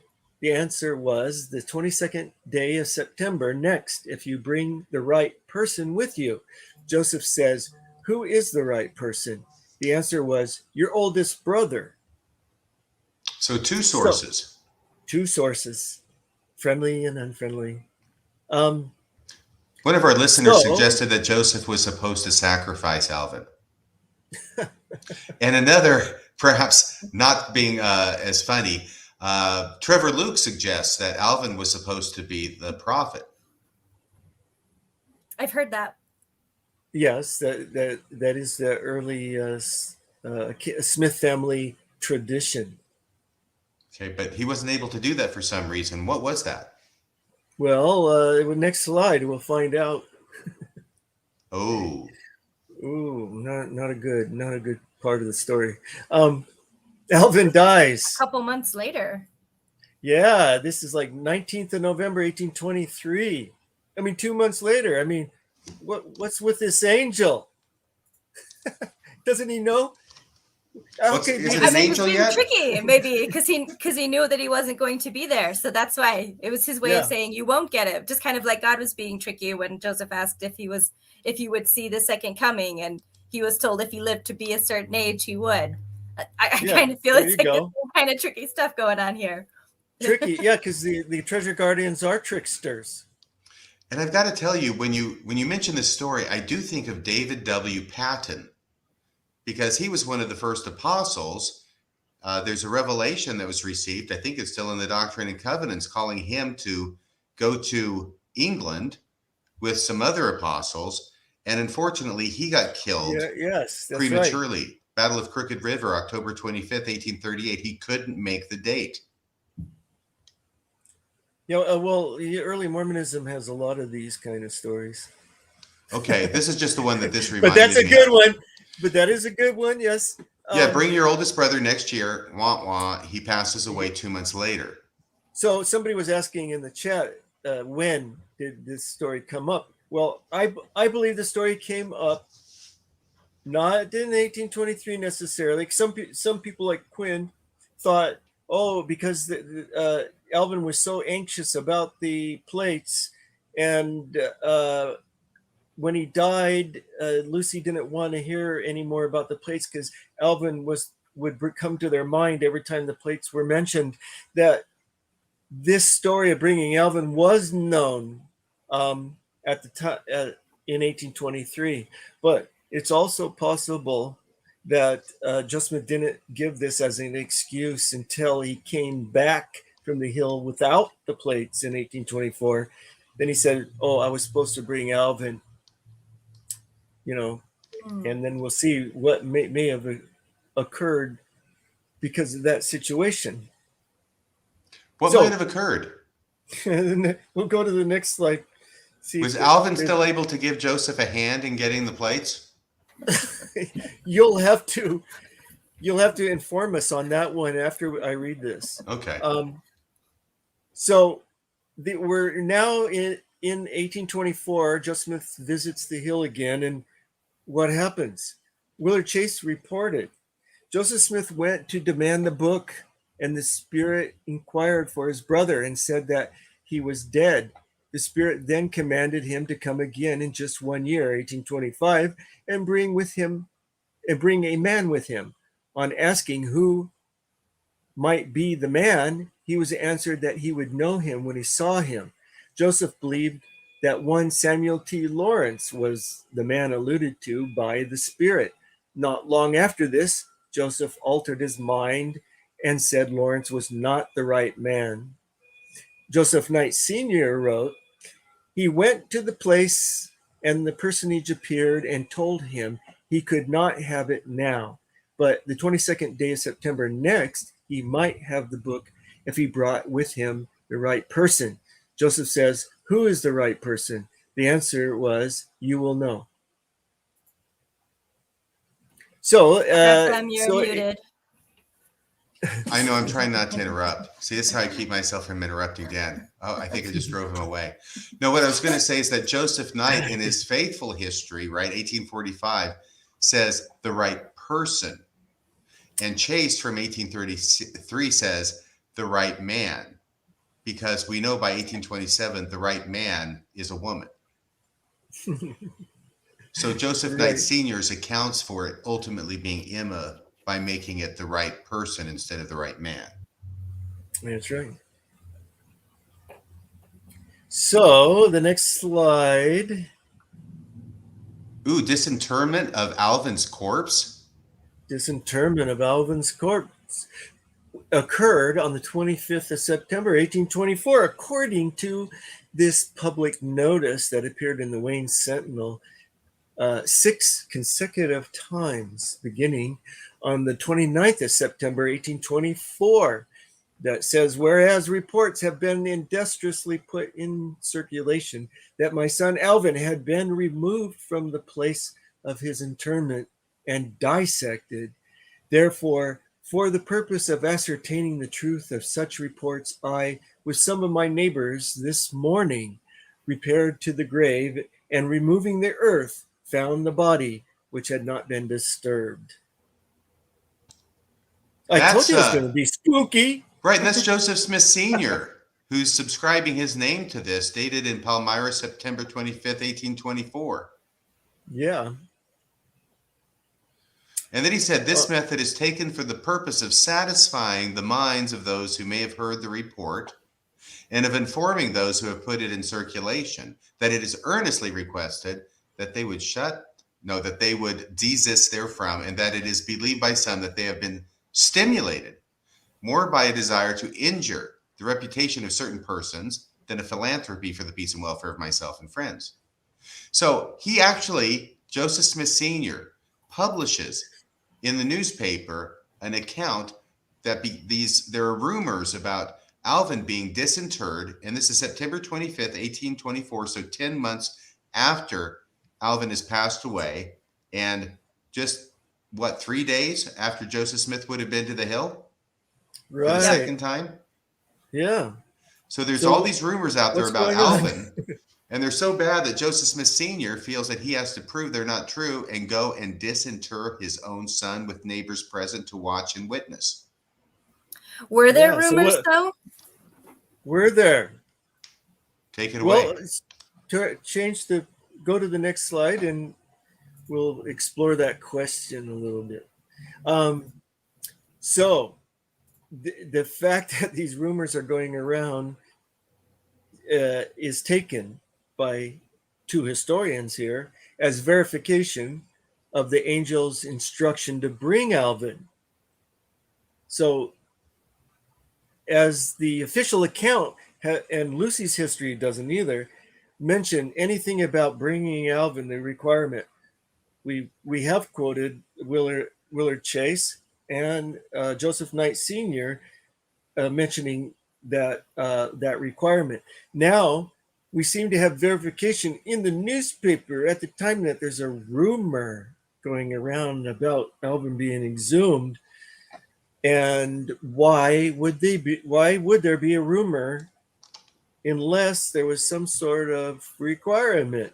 And this is how it's read by even apologist Richard Anderson, who observed, apparently word had circulated of Joseph's instructions and the false rumor was being spread that the Smiths had dug up or would dig up the corpse to fulfill the instructions. Father Smith was evidently pained that the family would be accused of such procedures, and so he took the action necessary to correct the rumor. So the part about had dug up or would dig up, well, the would dig up did happen.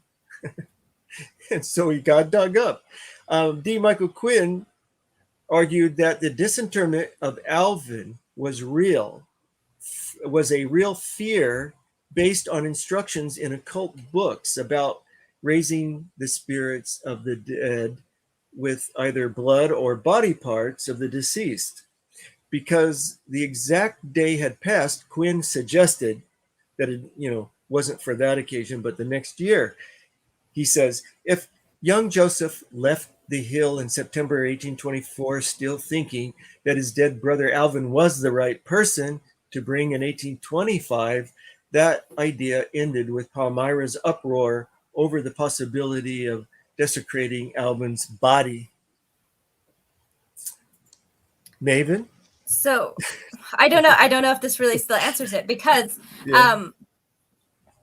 I mean, so if the town was genuinely worried about this, I guess then there could have been the rumors. But I guess either way, it gives them the opportunity to have a good excuse to actually do it, to get anything from it, if that's what they were actually going for. So it's kind of ironic that it would turn out that way. It's kind of like strange events, but at the very minimum, it verifies that the angel had instructed Alvin's body to be taken.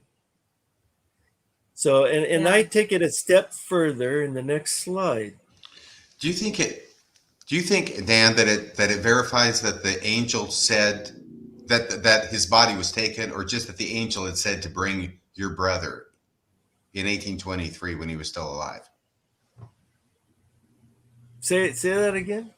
Okay, I understood you to say that you think that this confirms the fact that the body was taken, and I was wondering if that's the case, or if it just confirms the fact, according to both sides of the spectrum, and by that I mean Richard L. Anderson from the faithful perspective, D. Michael Quinn, I don't want to say the unfaithful perspective, let's say a different perspective, but they both come to the same idea that the very fact that all these rumors were obviously in circulation, such that Joseph Smith Sr. posts this notice about digging up the body, does tend to indicate that, yes, Joseph Smith did say that Alvin had to come with him, that the angel told him. At the minimum. Yeah. At the minimum, it shows, as Quinn and Anderson are reading it, that Joseph Smith was instructed to bring Alvin, and that was the story in circulation. And if Joseph Smith had said this on his return, from the hill in 1824, and gave it as the excuse of why he didn't get it, that he was tricked by the treasure guardian, and he therefore cannot get the plates. It's over. That's the way I read it. It's over. He's failed. And, right. And there's always these excuses, and I'm starting to get used to the treasure guardians. I feel like I've been out treasure digging myself and been disappointed a number of times. But this does strike me as a very similar treasure guardian, trickster spirit kind of thing that is told to Oliver Cowdery in sections 8 and 9. In 8, first off, you can translate, and you don't have to give any thought for what it is that you're going to translate, because God will give it to you.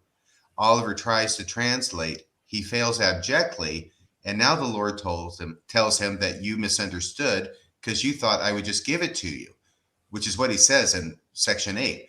But now instead, you have to study it out in your mind first. In other words, there's an excuse that frankly sounds implausible to me, given for the failure to find what it is you were promised. In Oliver Cowdery's case, it was the ability to translate. And in these other cases, it's the ability to find the plates or the treasure. And Joseph always has a knack for being able to get around whatever obstacles land in his way. I feel like we see this over and over and over. Every time there's something that should have stopped him or knocked him off his perch, or ended Mormonism in the early days. Like if we're going back to like the Kirtland Banking Society, there's always an excuse. There's always a revelation. There's always an answer. That revelation wasn't from God. It was from the devil. There's always some kind of a second chance. I think this is more evidence of that.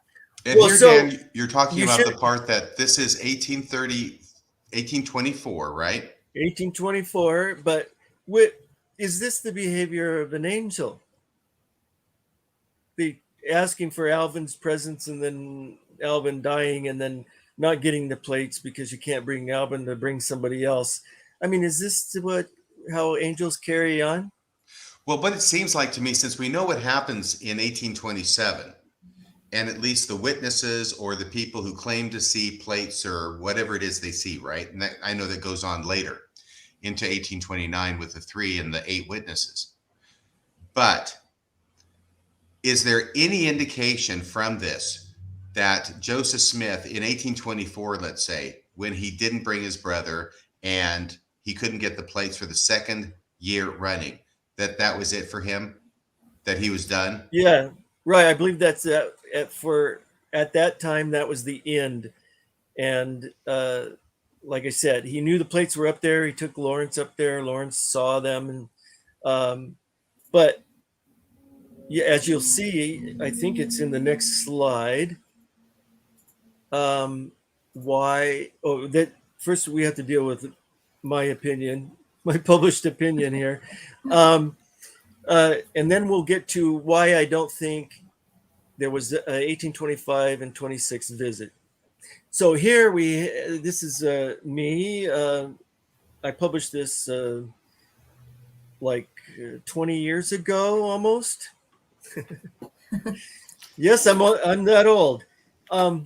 And this is Joseph Smith, The Making of a Prophet by Dan Vogel. I mention that because some people will just be listening to the audio of this, Dan. Oh, okay. Very good. Questioning Joseph Smith Sr.'s explanation. Sounds a little fishy, maybe.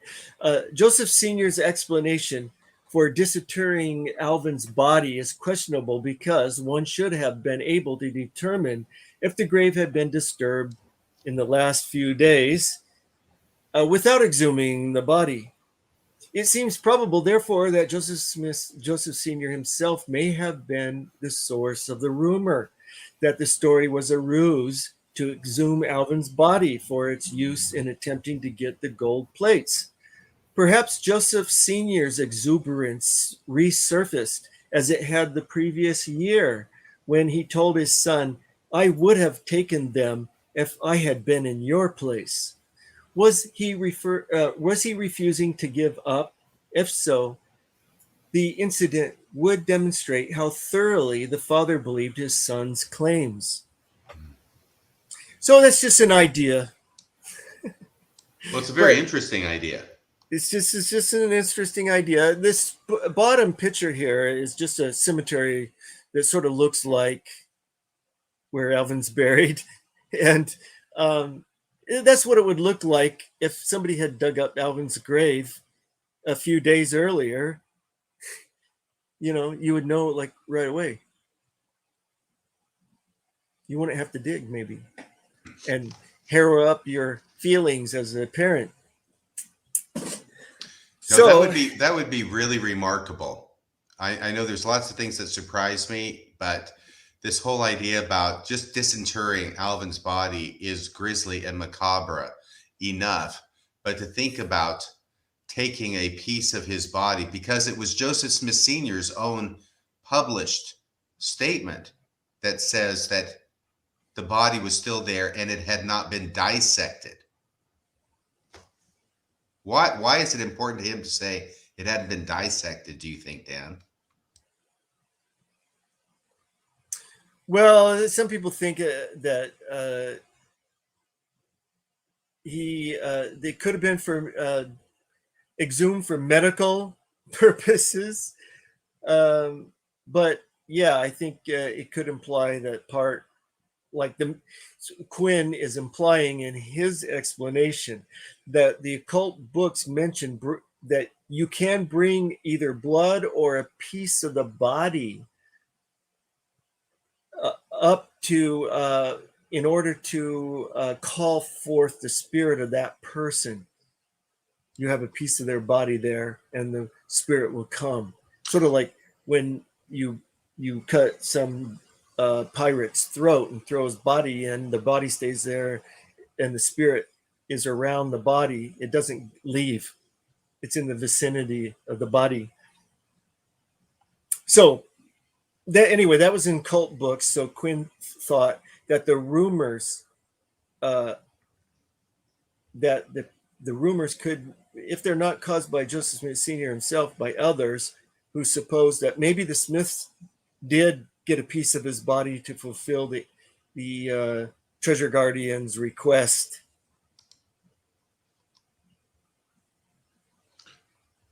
So anyway, very that's good. Just a very thought. good. Yeah, I think that's an interesting thought. But if those rumors were actually out there, and I'm guessing that they were, but those rumors then would have probably included rumors about taking a part of the body up there. Otherwise, why would Joseph Smith Sr. have been talking about he disinterred Alvin and he had not been dissected? Yes, but here's the question. There's only one way for the rest of the neighborhood to have known about this request of the treasure guardian. It had to come from the Smiths. Well, that's true. If they didn't say anything, nobody would have been gossiping about it. Well, it sounds like a lot of people had heard about this. I'm just thinking they just had to be that weird family in the neighborhood. You know what I mean? Yeah. And I did put in the ticker. It doesn't look like the normal banner, but I'm not seeing the normal one to put up. So I did go ahead and open up the lines. I think we've got about 1 or 2 slides left. But just to throw that out there, 1 slide left. So what is the call-in number? Is it 662-667-6667? Yes. 662 Mormons. Perfect. So, yeah, and normally it's on. I just wonder if it is right in front of my eyes and I'm still like missing it somehow. But yeah, none of them. So if anybody has a question for Dan Vogel and you've been dying to ask him, now's the time. Yes. Okay. Should we go to the next slide? If I don't know the answer, I'll make it up. Okay. There you Perfect. You've been studying Joseph Smith too long. There you go. So let's see our last slide here. I'm trying to remember. Oh, okay. Oh, no visits in 1825 and 1826. This is finally it. Huh? Okay. So,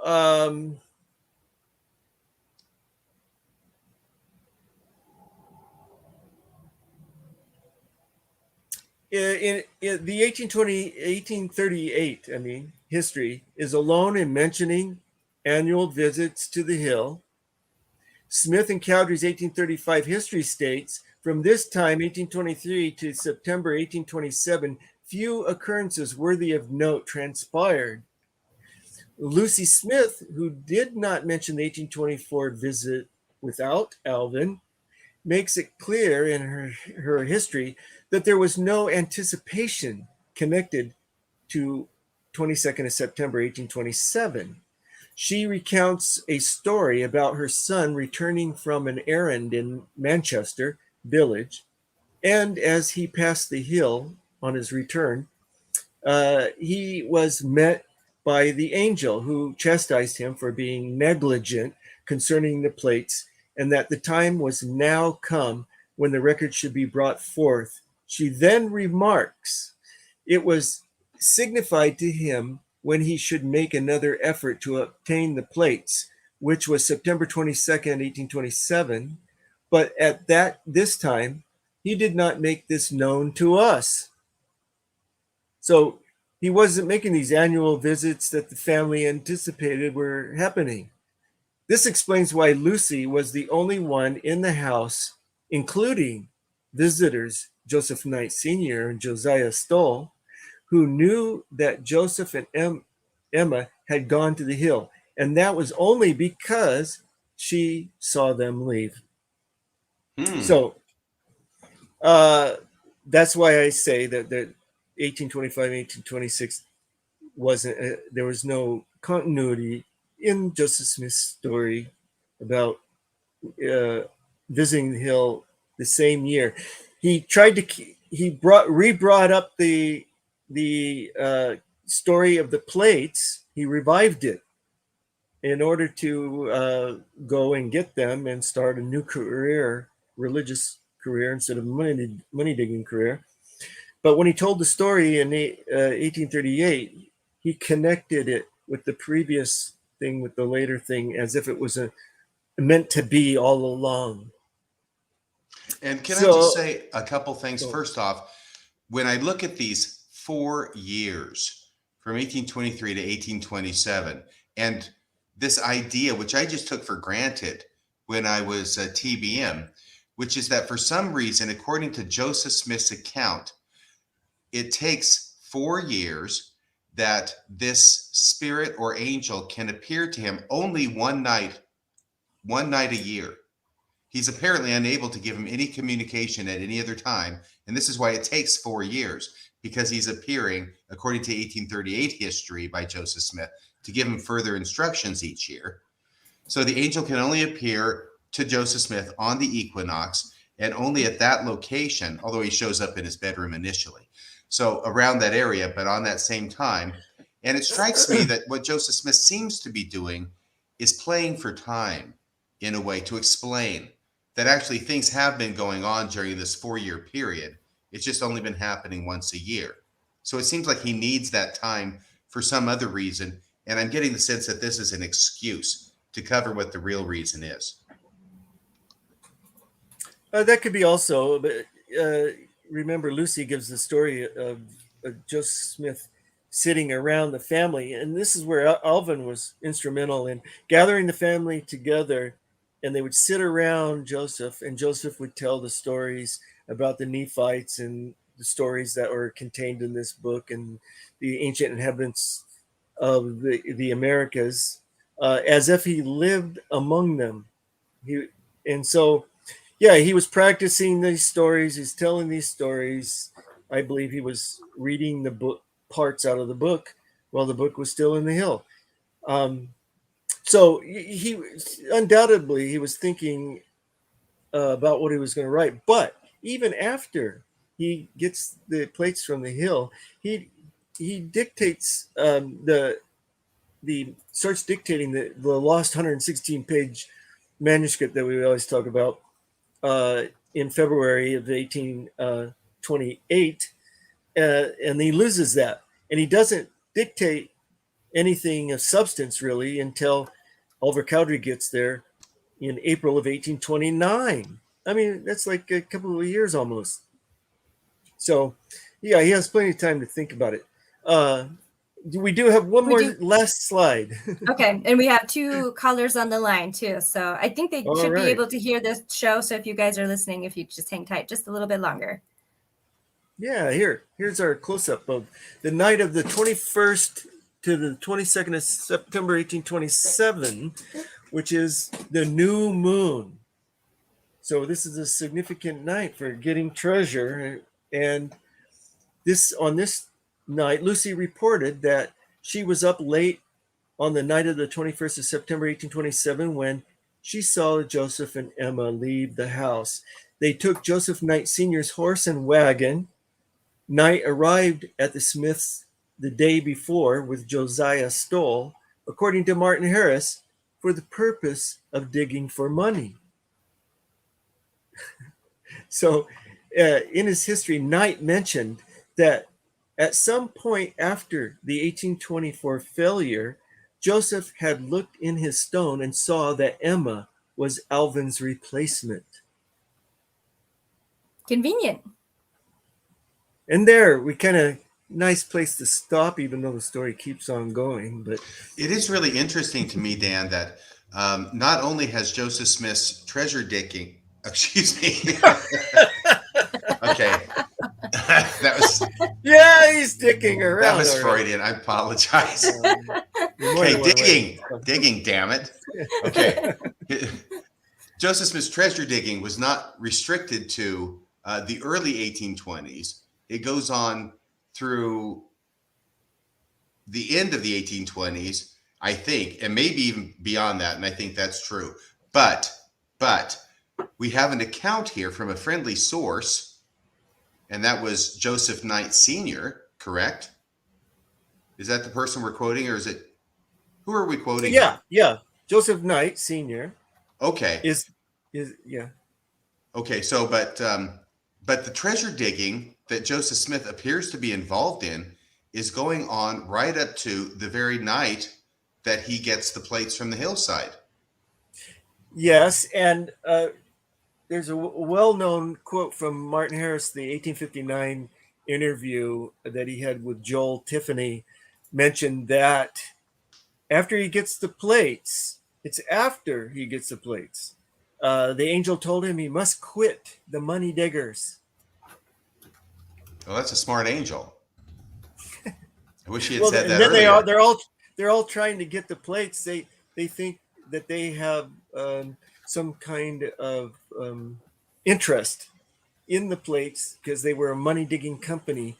They had the money diggers 2 years previously had dug for the gold plates themselves based on where Lawrence told them where the plates were, where Joseph Smith showed Lawrence the plates. But Joseph Smith later said that he showed Lawrence the wrong place. He showed Lawrence the plates were on the east side, which is the favorite side of the hill to dig on for the money diggers.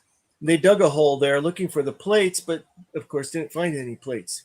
And that Joseph Smith later, in the history that he wrote with Oliver Cowdery, said the plates were on the west side in the stone box.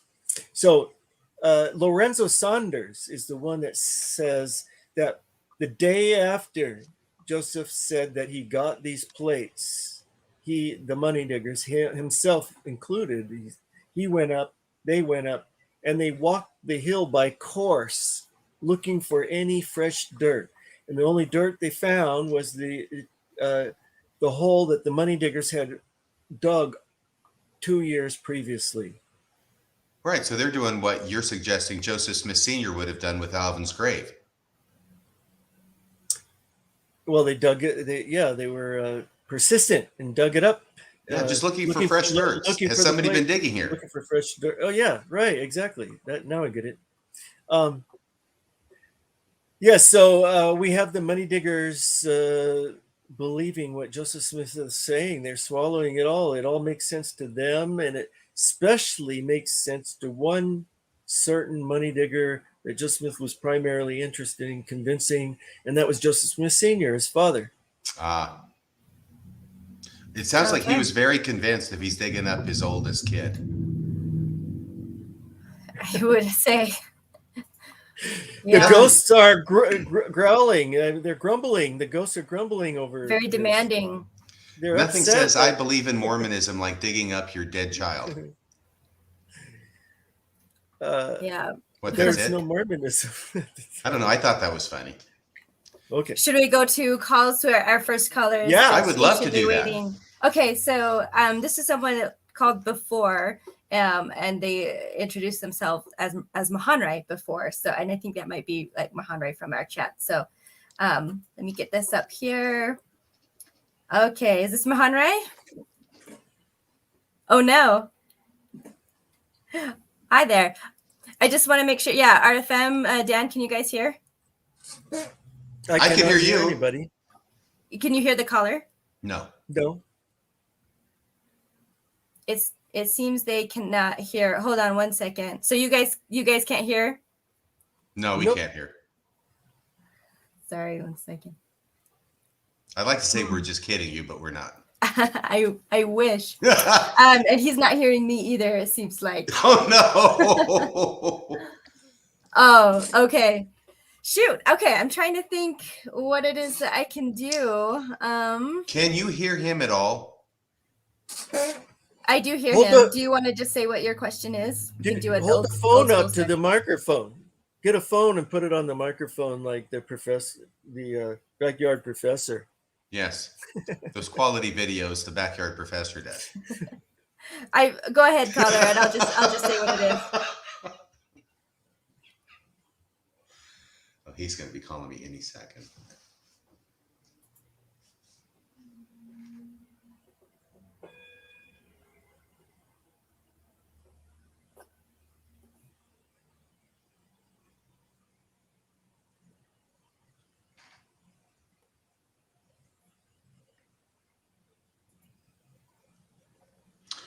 Wow, this is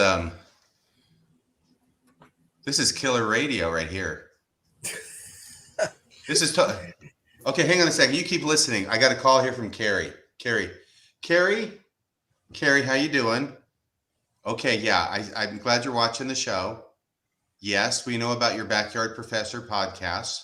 Yes, they're wonderful. You are the best. Yes, you are. I agree with you 100%. Okay, thanks, Carrie. Love you. Okay. Bye-bye. All right. Sorry about that, guys. Okay. Did you talk to Backyard Professor on the phone? Is that what you're saying? No. Okay. I think that's who's next.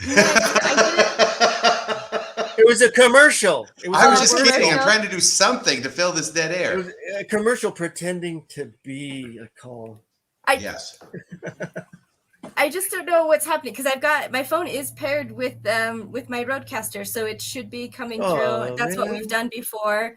So I hear it's the Backyard Professor. And are you guys still not hearing anything? No, I consider this bliss. Okay, shoot. I don't know what to do. Hold on, Backyard Professor. Hold on, Backyard Professor. Guys. I'm sure he has a question. Can you put it in 3 words or less? Can you put your question in 3 words or less? Uh-oh.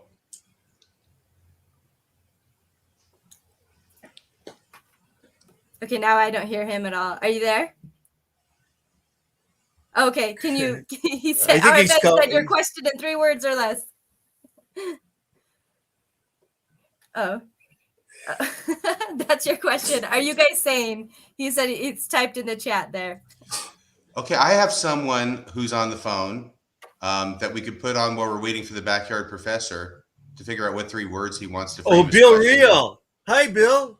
No, it's not Bill. No, this is a guy named Trevor. Oh, sorry. I almost said your last name. Should I say that? It starts with an L. It's just Trevor. No, there's no L's here. I'm going to put you on. Okay, let's see how this works. Okay, you're on speaker and you are on Mormonism Live. Do you have a question for Professor Vogel? I do have a question for Professor Vogel. Usually when you talk about Joseph Smith's magical activity, and treasure digging, you keep the subject focused on folk magic and related topics. But recently, more work has been done on the Freemasonic angle. I'm thinking of the new book by Nick Lachersky and Cheryl Bruno and Joe Swick, and something that's really come up in my mind as I look at the evidence is that every once in a while I see a kind of overlap between the magical and the Freemasonic, and I was wondering whether you think those two are synthesized in any way in the Smith practices in magic, treasure digging, or whether you're only interested in the magic side of things. Is it all right if we go ahead and allow Dan to take that question? Do you want to stay on for a follow-up, possibly? Yeah, I'll just hang up. Thanks. All right. Thank you, Trevor. What do you think there, Professor Vogel? I do not see any Masonic influence dealing with the coming forth of the Book of Mormon or the first vision or anything. I do not agree with the authors of the new book. I have profound disagreements with trying to force parallels. They're not very good parallels. The first vision is more like evangelical Christian narratives, which all have a similar pattern. I do not see any Masonic influence in the coming forth of the Book of Mormon, which we're talking about right now. I see Joseph Smith in the Book of Mormon being anti-Masonic, not pro-Masonic. I do not see any pro-Masonic elements in the Book of Mormon. The first inkling that you get of a maybe what you would call a pro-Masonic influence on Mormonism comes with the Danites in Missouri, and then a little bit, the Book of Abraham, excuse me, that's 1835. That's 1835. And there you're talking about the two different priesthoods, the one through Pharaoh, who was a great guy and everything, but he didn't have the right authority. Yeah, well, in the alphabet and grammar mentions Masonic signs, basically, that there's a sign for that messengers give, there's no like full context to that. It's just an interpretation of three signs and messengers that give the sign of grief and distress, as Masons know it. So I see that as the first solid influence showing up there in the Book of Abraham. Of course, Egyptians very important to Masonry. And then with the Danites in 1838, they used the kind of signs and penalties associated with the secrecy involved. But even there, I think the authors of this new book blow the parallels again, but they're there, but not as many or diverse as they would like to make it appear. And then actually the more fuller embrace of Masonry comes in Nauvoo with the temple endowment, where Joseph Smith more or less borrows or Mormonizes the Masonic ceremony for his temple endowment. But at the same time, he downgrades Masonry and says it's an apostate endowment, and that it's a corrupt, or whatever he says about the priesthood. There's two main statements, but he doesn't. I don't believe in the pure Masonry and the spurious Masonry explanation in the Book of Mormon. Masonry, the signs of Masonry, the signs and the key words are the identifiers of the secret combinations. There's no competing signs and secret words of a pure Masonry in the Book of Mormon. It only talks about secret combinations, and it's all anti-Masonic rhetoric, and it ties in with what's going on with the 1828 election of Andrew Jackson. So Joseph Smith is consistent in his view that in the Book of Mormon, there's only secret combinations. In Nauvoo, he doesn't say there's a pure that Masonry is pure. He says it's all corrupt, the whole thing. There isn't a true Masonry and a false Masonry. And the authors and Clyde Forsberg in his Equal Rights book tried to call on George Oliver's 1823 book. George Oliver doesn't talk about spurious Masonry until the second edition of the 1840s, sometime in 1840. And Joseph Smith Oliver doesn't say, he says there's a pure Masonry, and then there's this spurious Masonry, and it's part of the current Masonic institution is the pure Masonry. The corrupt Masonry are these mystery cults of the heathens. So in Nauvoo, Joseph Smith isn't like George Oliver at all. He's saying all of Masonry has been corrupted or apostate. They're an apostate endowment, and so they're not saying George Oliver and Joseph Smith are not saying the same thing. Anyway, that's my take on this new book. Well, I will tell you that we're planning on having Cheryl Bruno on the show in 2 weeks, Dan, so she will be able to give the competing argument on this subject.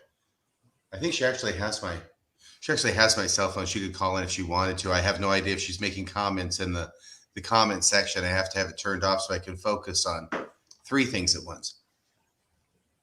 And now I think we've lost Maven. Maven?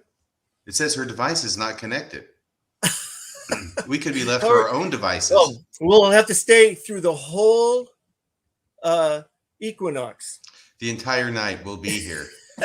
Actually, I have to be getting out to a nearby Drumlin Hill myself. Just a little Kimura humor there. Wow. Here, maybe I should call Maven and see what the heck's going on. Maybe, because I don't even know if we can stop this show without Maven. We're like the runaway train. Yes, you're playing the part of John Voight. Let's see. You can't even get a call. Give your cell phone so they can call you. I don't think I'm going to do that publicly. I think that's a great idea, except for one flaw that I've spotted. Okay, hang on a second here, folks. I'm trying to get a hold of Maven. Hello. Hi. We're trying to end the show, and we don't know how. This could be the podcast that never ends. It's like Sherry doing lamb chop. There you go. You can start singing. Okay. Here we go.